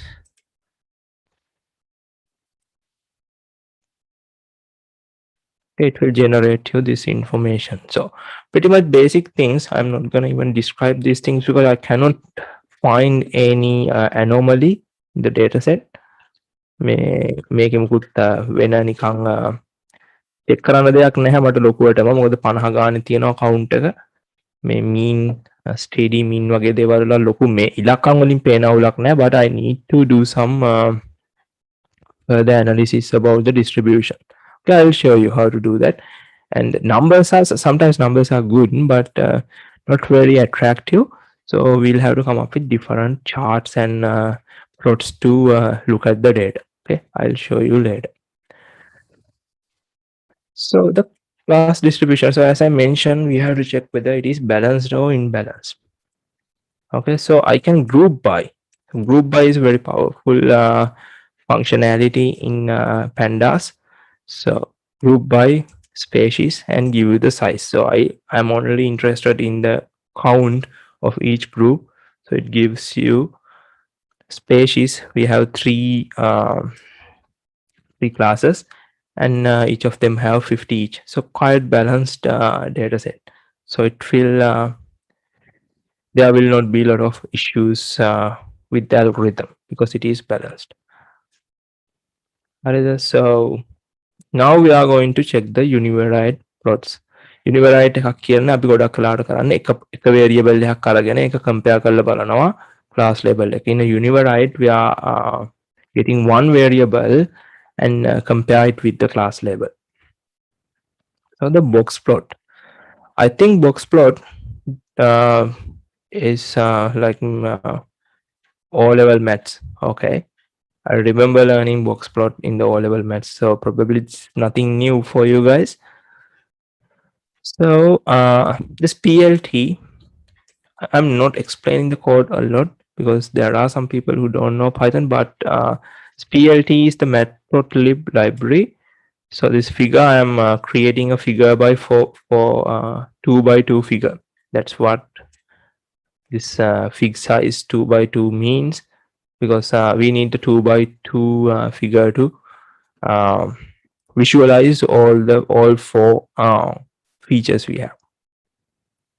And the plot, okay, the box plot. So very easy to create box plot using pandas and the PLT. So this is very simple one. So if you guys can see the box plot, so box plot give you the distribution of the data point. Okay, so among all the 150 data points, how is the distribution? So for the sample length, it is actually within 25th and 75th quartile range. Okay, so it's quite balanced. Okay, it's quite balanced because the median is also at the middle. So the sample width one, so the range is very small, so all the data is inside this range, very smaller range, but we can see some dots here outside this plot. Then make me plot out අවුරුතෙන් තියෙනවා කියන්නේ outlier කෙනෙක්. මට සිංහල වචනේ මතක නැහැ, හැබැයි එයා කියන්නේ සාමාන්‍ය range එකේ නැහැ. හරි, දැන් ඔයාලට if you remember the set score, so there are rare chances that someone got a high set score like 3 or something. So they are kind of an outlier. Okay, so outliers are sometimes good, sometimes bad. Sometimes outliers are appearing because of the data collection issues. මේ outlier කෙනෙක් මේ නොගැලපෙන එක්කෙනෙක් මේ data set එකට එන්න පුළුවන් data collection procedure එකේ හේතු තියෙන්න පුළුවන්. Sometimes it's very natural. Okay, so when you see something like that, you have to specifically find the reason why this outlier is here. So similarly, petal length and the petal width also quite I would say quite normal, but it has a longer range. Okay, the data is scattered in the longer range. So I wanted to use the histogram, but I kind of removed that because it gives the same information. You can use the histogram as well. දැන් මේ වගේ මේ වචන set එකක් පොඩ්ඩක් බලන්න. This will be really important for you if you are doing a final year research based project. Okay, because this is where you use the data visualization for your thesis. Okay, and every project as well. I think for your third year project, if you are registered with the 3-year degree, try to use the standard visualizations like that to present the information. Okay, because this is very standard, everyone know what it is, so it's easy to communicate some results to someone else. Okay, so try to use some visualization. That is one of the advice. So we are not learning only the machine learning here, just visualization as well. And the multivariate plots here. So we are selecting multiple variables and try to analyze it with the class label. So moving on, I'm actually showing you the plot itself without explaining what it is. So you will be easily it will be easily seen what we want to observe here. So what I did was sepal width. I took sepal length as the x-axis, sepal width as the y-axis. Okay, then plot it, and each color represent the spaces. So I now need you guys to talk what you observe here. I'm not showing the observation. What do you observe here? Can put that in the chat.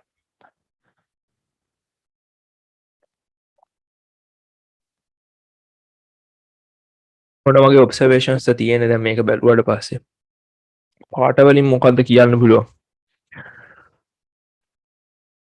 දැන් අපිට ඕන මේ classes තුන වෙන්ව අඳුනා ගන්න හැම වෙලාවෙම task එක අමතක කරන්න එපා. The main task is to separate these 3 species. So what you can observe here?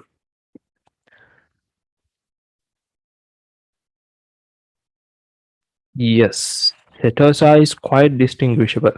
It's easy to identify because these blue dots, if you can see, it creates an entire separate region.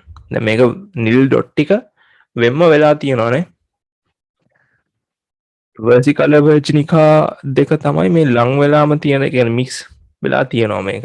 අපිට අමාරුයි මේ වෙන් කරන අඳුන ගන්න. So Setosa, we expect it will be very easy to separate, but the versicolor and the virginica, yes. So versicolor and the virginica, we cannot say it's impossible because we only selected two features here, the sepal width and the sepal length. The only thing we can say is sepal length and the sepal width are not the best variable to classify. Okay, because it can only classify one thing, Setosa. The versicolor and the virginica, it might not work by looking at this. So that's how we have to observe and come up with our own conclusion. Yeah, so the observation, I put the observation here. Okay, this is how you usually note down all those observations, because these things will be useful for identify the types of features you will be using. The features හතරක් තිබ්බට අපිට හතරම use කරන්න පුළුවන්.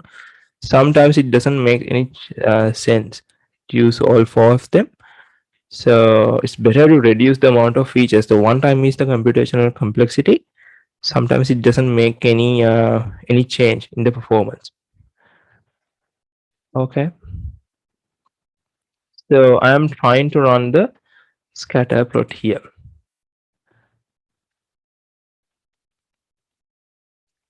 So the scatter plot for all the petal length and the petal width for 3 species. So let me zoom out. Yep. So what do you think? Well, before anyone telling, the Setosa is quite distinguishable. මේ සෙටෝසා කියන්නේ blue dots ටික සෑහෙන වෙන් වෙලා තියෙනවා. What do you think compared with the sepal width and the sepal length? What do you think about the petal length and the petal width? මේ feature දෙක කොහොමද අනිත් අපි කලින් compare කරපු features දෙකත් එක්ක ඕගොල්ලන්ට හිතෙන්නේ? Just by observation guys. Okay, මෙතන මේ coding වත් මුකුත් නැහැ, නිකන් මේ බලලා නිකන් මේ පින්තූරයක් තේරුම් ගන්න තියෙන්නේ මෙතන.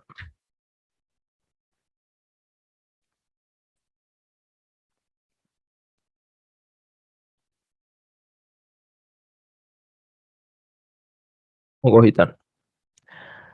කලින් features මම පෙන්නන්නම් කොන්නම් ඒකත් ආයි. sepal width එකයි sepal length එකටයි එක බැලුවොත්. So compared with the sepal width and the sepal length, what do you think about the petal length and the petal width?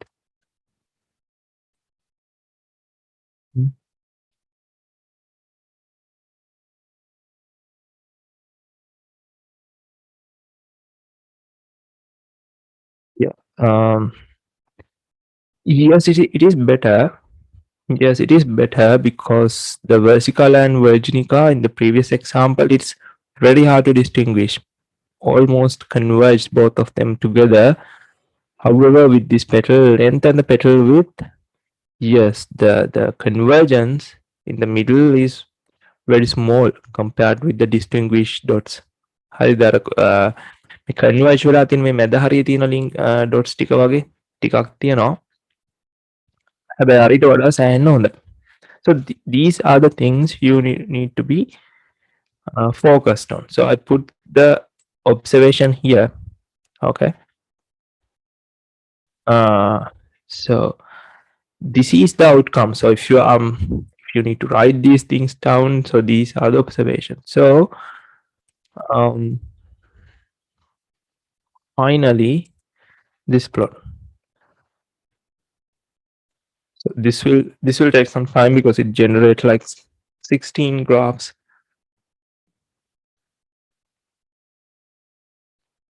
So these graphs are pretty similar, and this convergence plot at this histogram type convergence plot shows that how they are separated. So in the x-axis, we have the 4 features, and again the same 4 features are here. So we can see the combinations. Okay, 2 combinations together, and check what are the best features to distinguish these things. Okay, by visually. මේකට දැන් අපිට දැන් මිනිස්සු හැටියට අපිට 2D සහ 3D information විතරයි අපිට මෙහෙම බලා ගන්න පුළුවන්. but හිතන්නකෝ features 100ක් විතර තියෙනවා නම් එහෙම මේකේ මාන ගාන වැඩි වෙන්න මේ වගේ visualization කරලා බලන්න පුළුවන් හැකියාවක් නැති වෙනවා. Okay.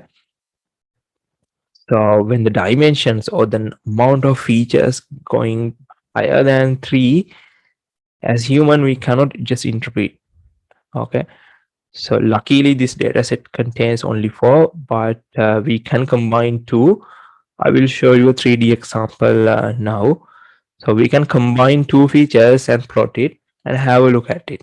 Okay, so we can always look at two features together and how they are performing to separate each of the classes. හරිද? මේක මම වැඩි කතා කරන්න නැහැ, but අර අපි මුලින් කතා කරපු observation ටික මේකෙත් තියෙනවා මොකක්ද? ඔයගොල්ලන්ට හොඳටම පේනවා ඇති මේ සෙටෝසා කියන එක මොන feature එකත් එක්ක උනත් වැඩ කරනවා. සෙටෝසා කියන එක. ඒක quite distinguishable. හරිද? Now let's do some 3D plotting. So the 3D plotting, I am importing a different library called Plotly.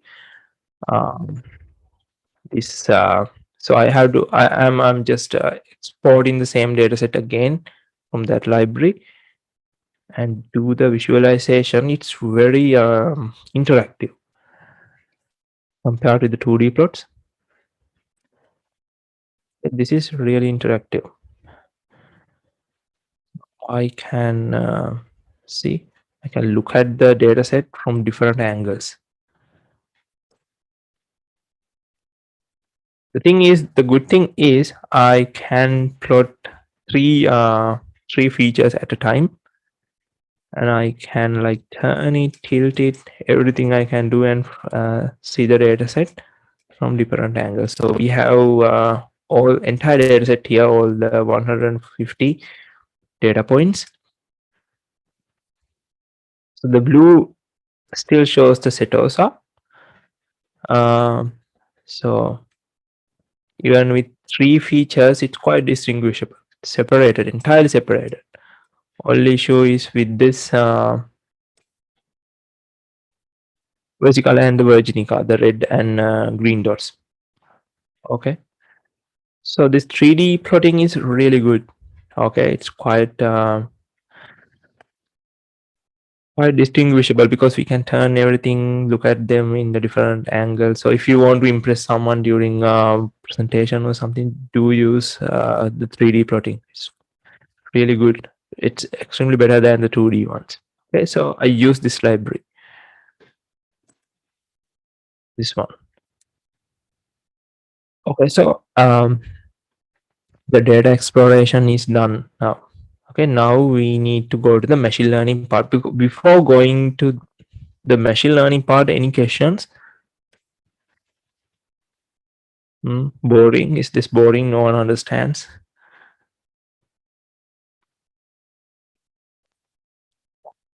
Yeah, I think it's quite a lot to take in. But I hope you at least understood the very high level idea about machine learning. You guys are here because you are interested in the machine learning. So keep that interest, keep that curiosity, and start work with some coding and read some stuff. So you will be better at this in no time because it's very interesting. So the 3D plotting, let me plot this again. What I do is, in the 3D structure, then me trimana අවකාශය අපිට තියෙනනේ අක්ෂ තුන x y z කියලා ඉවර වෙලා. මම කරන්නේ මේ x y z අක්ෂ තුනට features තුනක් දෙන එක. Okay. So I'm assigning 3 features for the x and x, y, and z axis. And the color goes to the species because I need to give a color to each species. Otherwise, there's no way for me to identify which class it belongs to. Okay. So the 3D plotting, you can see the axis name. Okay. So you can hover here. Each data point will give you the coordinates in the 3D space. Okay, so this dot represent the virginica, the petal length is 6.1 like this. All the values are there as well. Okay, 3D plotting is very, very simple. So only need to change the feature name here. Okay, only difference is I'm using a library which I haven't used before because the matplotlib and the Seaborn cannot do 3D plotting. So there are some libraries that can do the 3D plotting, but they are not interactive. You cannot just turn them, okay, zoom or anything. So this is mostly for the presentation. This library is really good. So you can use this type of stuff to impress. I think you can download this as a GIF image as well. I haven't done that. Otherwise, it's really interactive. Okay. Yeah. So move into the machine learning part. So we need to now import the libraries for the machine learning, the sklearn library, the create correlation matrix. I kind of not doing that correlation matrix because we already did some analysis about the features. හරිද අපි මොනවද important features කියලා අපි අඳුරගත්ත මුලින්ම මෙන්න මේ algorithms ටික මම පාවිච්චි කරනවා. Okay, so I gave you a very basic idea about classification and regression tree, this CART algorithm. Okay, the tree-based algorithm. So this is where the first algorithm you are learning in most of the machine learning courses. Okay, because this is the very simple one. The other other 6 algorithms are working in an entirely different way. So they are not, so this random forest is somewhat similar to the card. So what is the difference between a tree and a forest? ගහක සහ කැලයක මොකද්ද වෙනස? So obviously the forest have multiple trees. So similarly, this random forest algorithm have multiple trees. Okay, it creates multiple trees and randomly selected and kind of averaging the output. Okay, so this support vector machine and other things, they have different implementation, entire different algorithms. Okay, so I'm not gonna talk about any of those here. I am just using them as black boxes. Black box කියන්නේ මොකද්ද? ඕගොල්ලෝ දන්නේ ඇතුලේ වෙන්නේ මොකද්ද කියලා.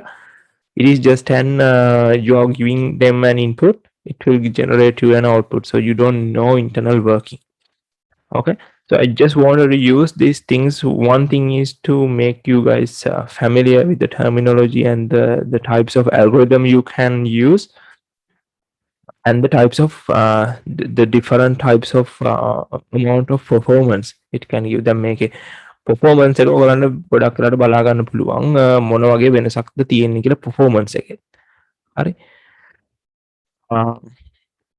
So quickly going to these importing parts. The මම library එකකින් import කරනවා. Okay, so mostly almost all of them are from the sklearn, the scikit-learn library. So it contains almost everything you need to run the algorithm. So these are not the algorithm, but the utilities to run the algorithm are the main supporting functions. So this is the algorithm. So I am importing the algorithm classes here. දැන් මෙතෙන්දි මම මේ supervised algorithm ටිකක් තමයි උඩින්ම මේව කළේ අර මම පෙන්නපු algorithm 7 අන්තිම මේ k means කියන එකක් තියෙනවා unsupervised algorithm එකක් ඒකත් import කළා මෙතෙන්දි. හරිද? data set එක මම ආයි වතාවක් ගත්තා. ඊට පස්සේ මේ test size කියන එක මම මේව කරලා දැන් test size කියන්නේ මේක ඇත්තටම දශම ගානක් තිබ්බට if it is represented as a decimal, this is actually 30%. So what I'm going to do is I'm keeping 30% of the data from that iris dataset as a test dataset. I am using the rest of 70% for the training. So we have to split the dataset now. So score, don't worry about the score, just the accuracy. Accuracy is the amount of correct classification divided by the total size of the dataset. The seed. So I'll mention what is seed because you know about the randomness, random number generation. So if it is random, so every time you do a random experiment, you will end up like getting different result. Okay. So you can so there are some random algorithms. So every time you run the algorithm, it will give you a random result.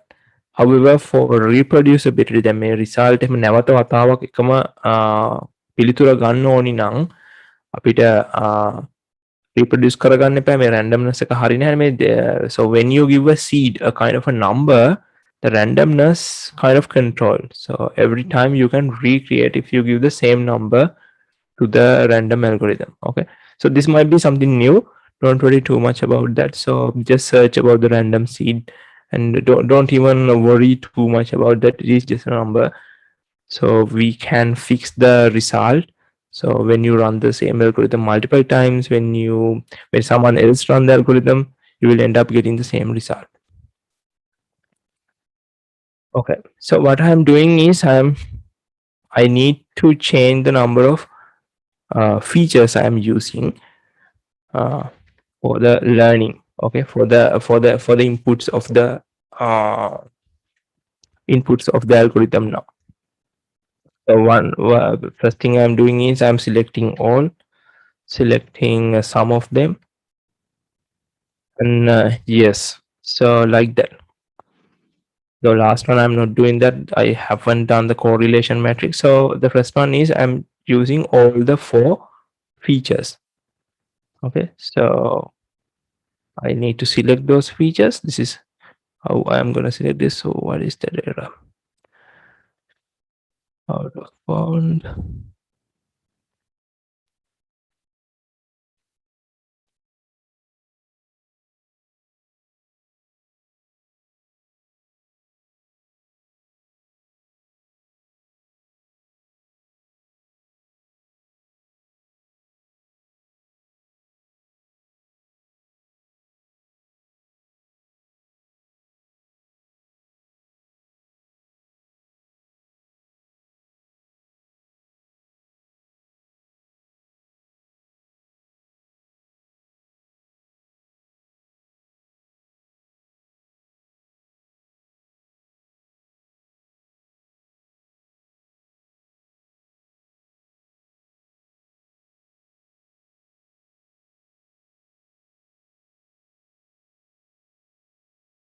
Let me check there again.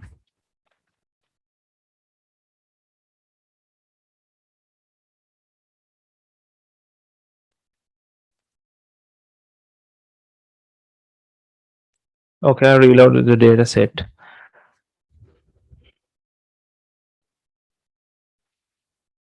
So what happened is this XY. So X is the features. Okay, Y is the, so let me put the cursor here. This X is the features. I selected all the features. So we have 150 columns, sorry, 150 rows and 4 columns because it has all the 4 features. And the shape of this is only 100. Okay, the class labels. Class labels ටික විතර මම ඉතින්දි select කරගත්තා.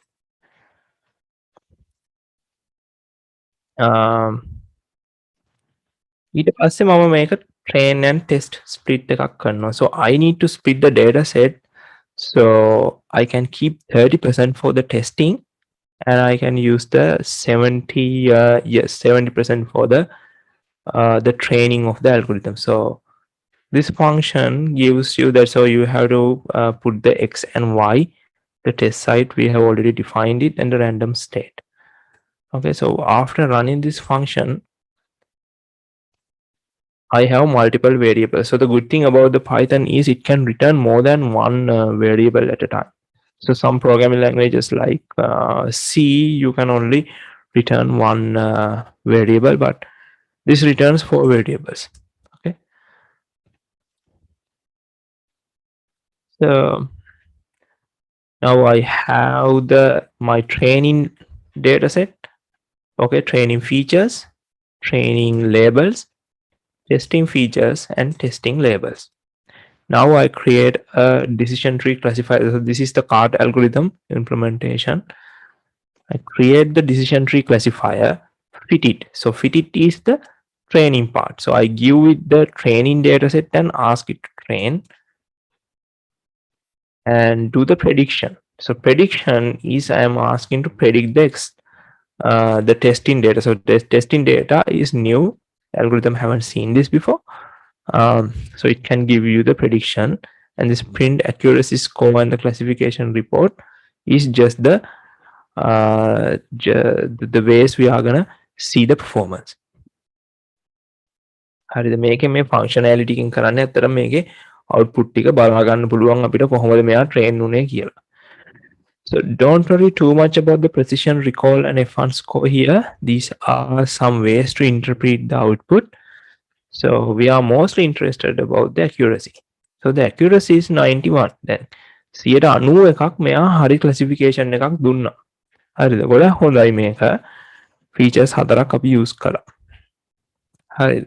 91ක accuracy එකක් ආවා. දැන් මේක මේ පෙන්නන්නේ 45ක් කියන අපි මේවා පාවිච්චි කළේ අර 130යිනේ අපි ගත්තේ. 150කින්. ඒකයි මෙතන 45ක් පෙන්නන්නේ මේ 45ක count එකක් තියෙනවා. හරිද? ඊට පස්සේ ඔන්න දැන් අපි features 4ක් ගත්තනේ. සමහරකට features 4 එච්චර වැඩක් නැති වෙන්න පුළුවන්. අපි එහෙමනම් පාවිච්චි කරමු මේකට sepal features විතරක්. sepal features කියන්නේ sepal length එක සහ width එක. So I am only using the sepal length and the sepal width. So I'm removing this. It's really easy to select the features. I'm rerunning this. I need to rerun the test split as well. Now I'm running the algorithm again. Okay, so accuracy dropped. Okay, so using the sepal features, it's 64. So previously for all the features, I need to write these things down. 91. This is how much? This is 64. So sepal features, this should be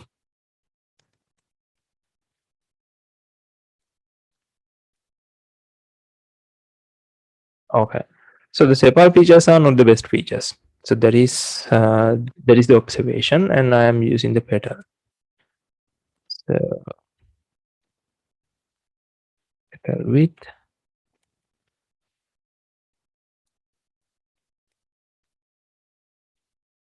Petal length.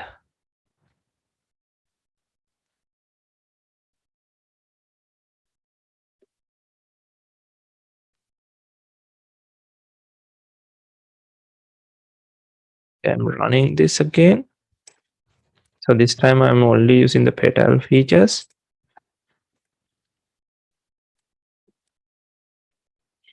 Or 95. So petal features give me 95. Okay. So imagine that. So using 4 features, only 91. This is 95 with only 2 features. So you don't even need to have 4 features. So the 2 features is enough. So our exploration kind of suggested that earlier as well. Okay. Back a little. This one. So the petal features actually gives a very clear separation of 3 classes. So the Setosa is obviously having the best separation. However, with these two, we cannot see any converged, mostly, only few of them. So we kind of knew that, we had that in our mind, we had that hypothesis. So it kind of confirmed here. So it's 95. This is kind of rounded. So it's 96 actually. 96. So this is how you keep doing this. So if you are not getting, so I'm actually happy with 96. Kind of I'm stopping here. Otherwise you can make any changes. Okay, we can change different algorithms. I will show that later. Then you can come up with the best model. Okay, and this is the other thing I wanted to show you. So instead of instead of coming up with your own decision tree, this is the decision tree learned by. So for some reason I cannot see the arrows here.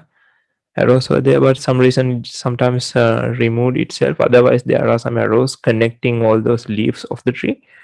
So this is the learned decision tree.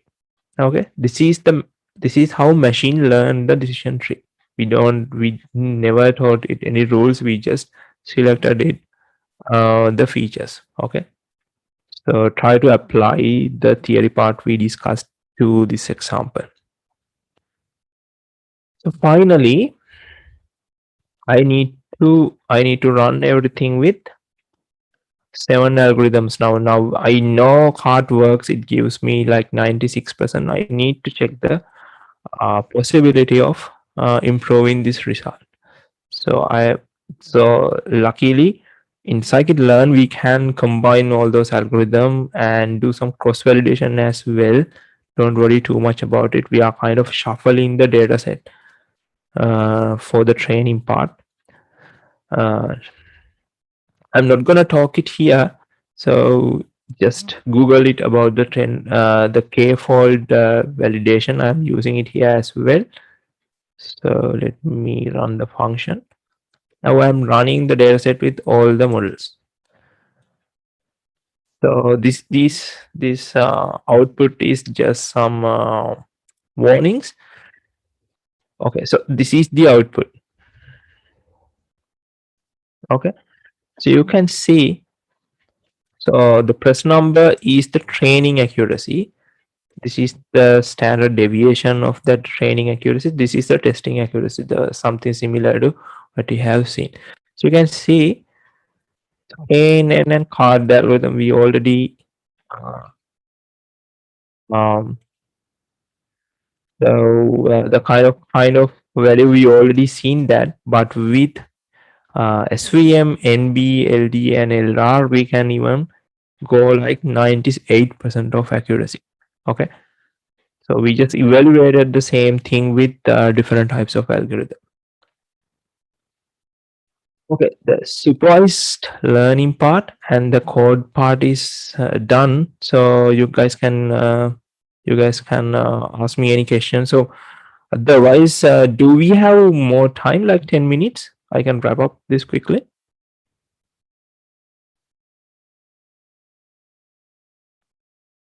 Because I still need to talk about the unsupervised one, the k-means algorithm. Otherwise, we can so do we have time?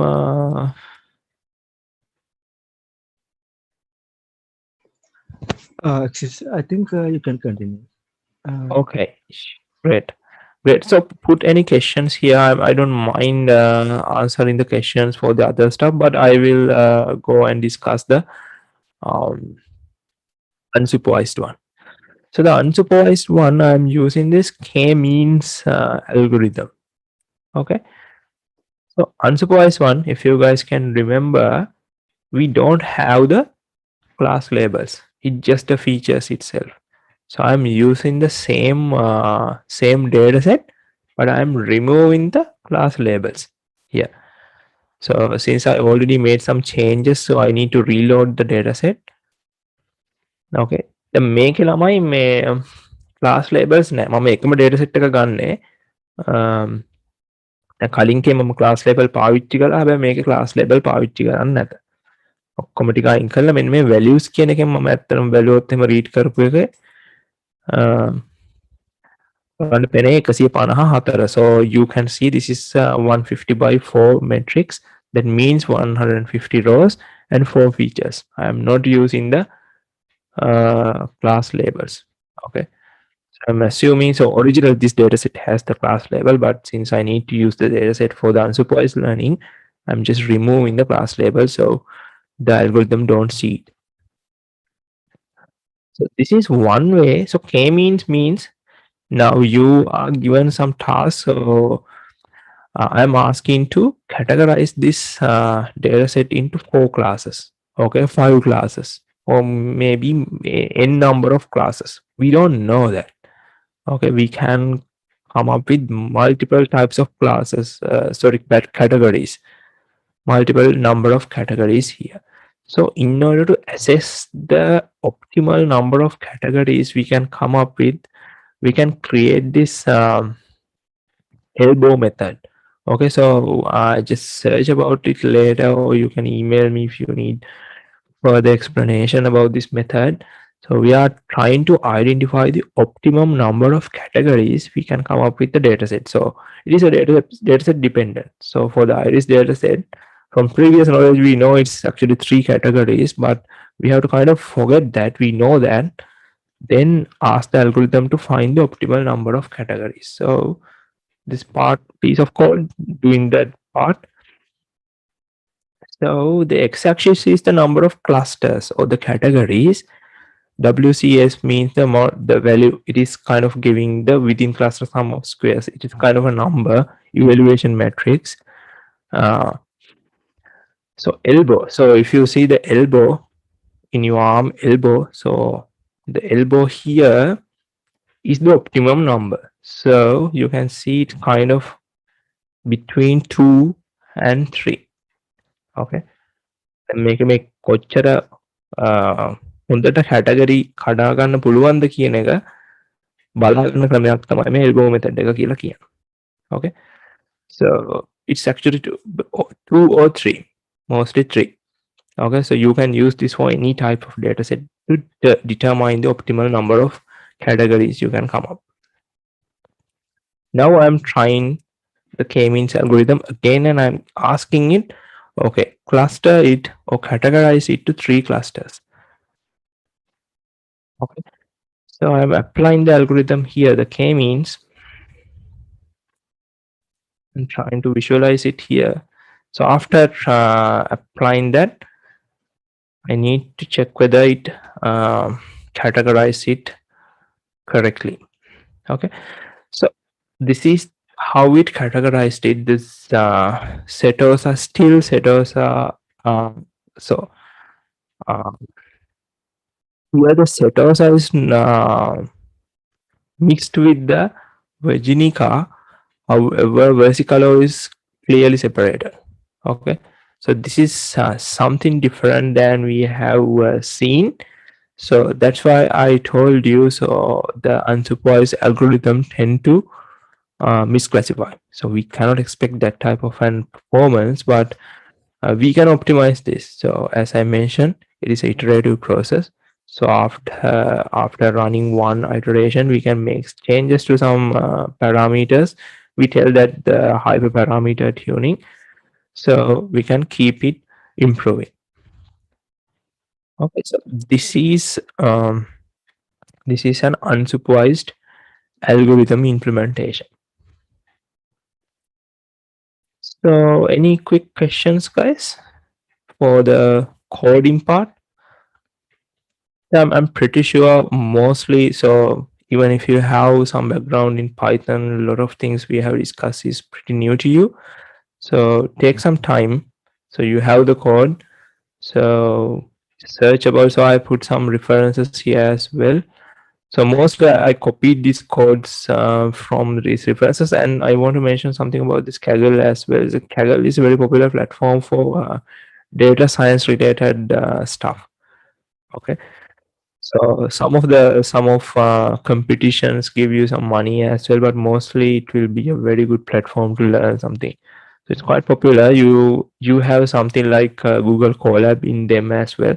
You can run everything in their platform. You don't have to install anything. So I suggest you guys to try. They have some good tutorials as well to learn machine learning. So this is about it. So I think I have like two slides to show you guys, just to summarize everything we learned. Let me quickly move that. So just let me know if you have any questions for the coding part. So as a summary, so I'm not talking all of them since you have already seen the process, the input data, the differences between the supervised and unsupervised learning technique. So I showed you the accuracy of the result as well. The number of classes, the drawbacks, use of data. So just have a look at this summary as well. So this is the summary of everything we have discussed.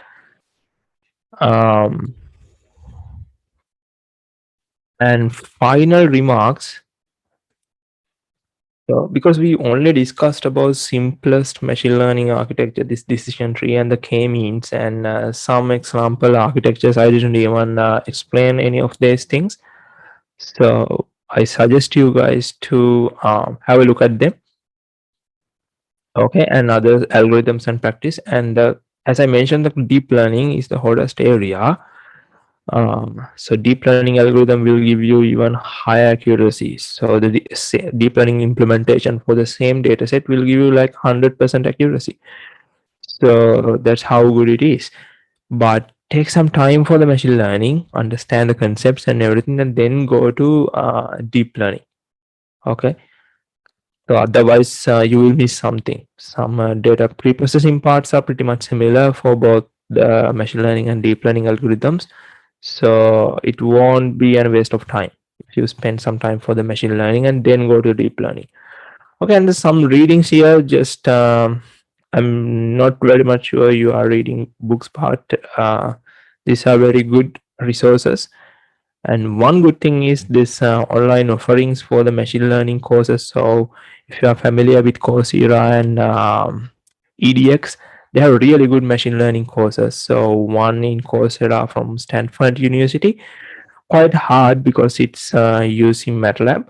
But I would suggest if you have some time, I think you guys already get used to this online learning stuff. So these are really good. It might be harder, but they are kind of covering almost all the concepts and everything. So if you have time, just look at EDX and Coursera. They might have actually good courses by now, but I haven't had the time to check it. Just have a look. So if you are more into machine learning. All right. So this is the end of it, guys. So thank you very much. So any questions before we conclude the session? So I'm happy to answer your questions.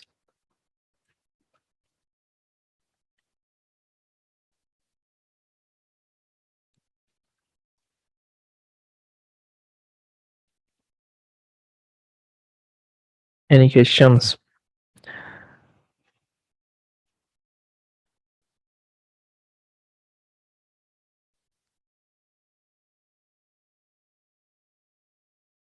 So Dineshi, if you're already there, so if no one has questions, so I can hand over the session to you. So I will share the slides just after this. I'll email you so you guys can ask the slides from Dineshi. Yeah. Thank you very much, sir. Hansirangi. Okay. Thank you very much, sir. I pay my great gratitude for spending your precious time to educate us and guide us. සර්ගේ වටිනා කාලයෙන් පැය කිහිපයක් අපි වෙනුවෙන් කැප කරලා ගොඩක් වටින දැනුම ටිකක් අපිට එකතු කරාට ආයෙමත් පාරක් මම සර්ට ස්තුතිවන්ත වෙනවා. අපේ ඉවෙන්ට් එක එන්ඩ් කරන්න කලින් අපේ අකිල මල්ලි රැස්ති වෙලා ඉන්නවා. ඔයාලා හැමෝටම ස්තුති කරනවා. අකිල බොහොම ස්තුතියි අක්කේ. මාව ඇහෙනව නේද?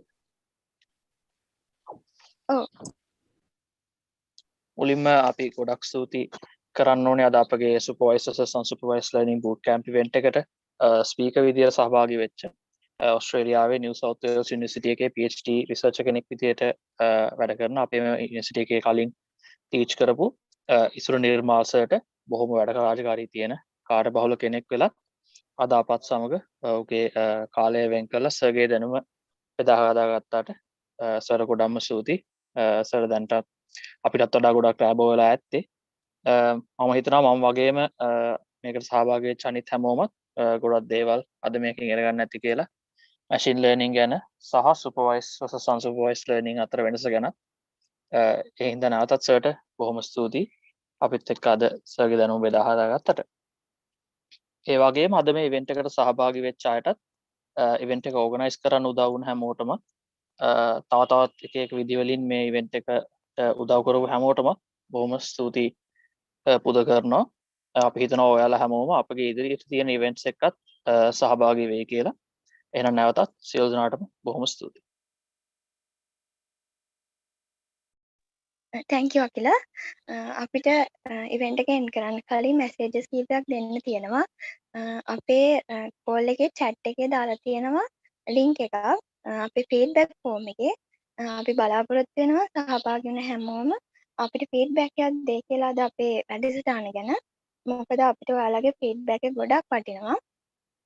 ඊළඟට තව දෙයක් කියන්න තියෙනවා අපේ bootcamp series එකේ ඉදිරියට පවත්වන්න සූදානම් කරලා තියෙන ඊළඟ වැඩසටහන වලට සහභාගී වෙන්න කියලා මේ එකම අපි ඔබට ආරාධනා කරනවා. මෙතෙක් කියලා අපිත් එක්ක රැඳී සිටියට ගොඩක් ස්තුතියි. Thank you all for staying with us. Good night and stay safe. thank you හැමෝම පරිස්සමෙන් ඉන්න. thank you session එකටත් ආවට. බොහොම ස්තුතියි. මොන හරි දෙයක් දැනගත්තයි කියලා හිතනවා. මොන හරි ප්‍රශ්න තිබුණොත් ඊමේල් කරන්න මම ස්ලයිඩ් ටික ෂෙයා කරන්න. thank you හැමෝටම.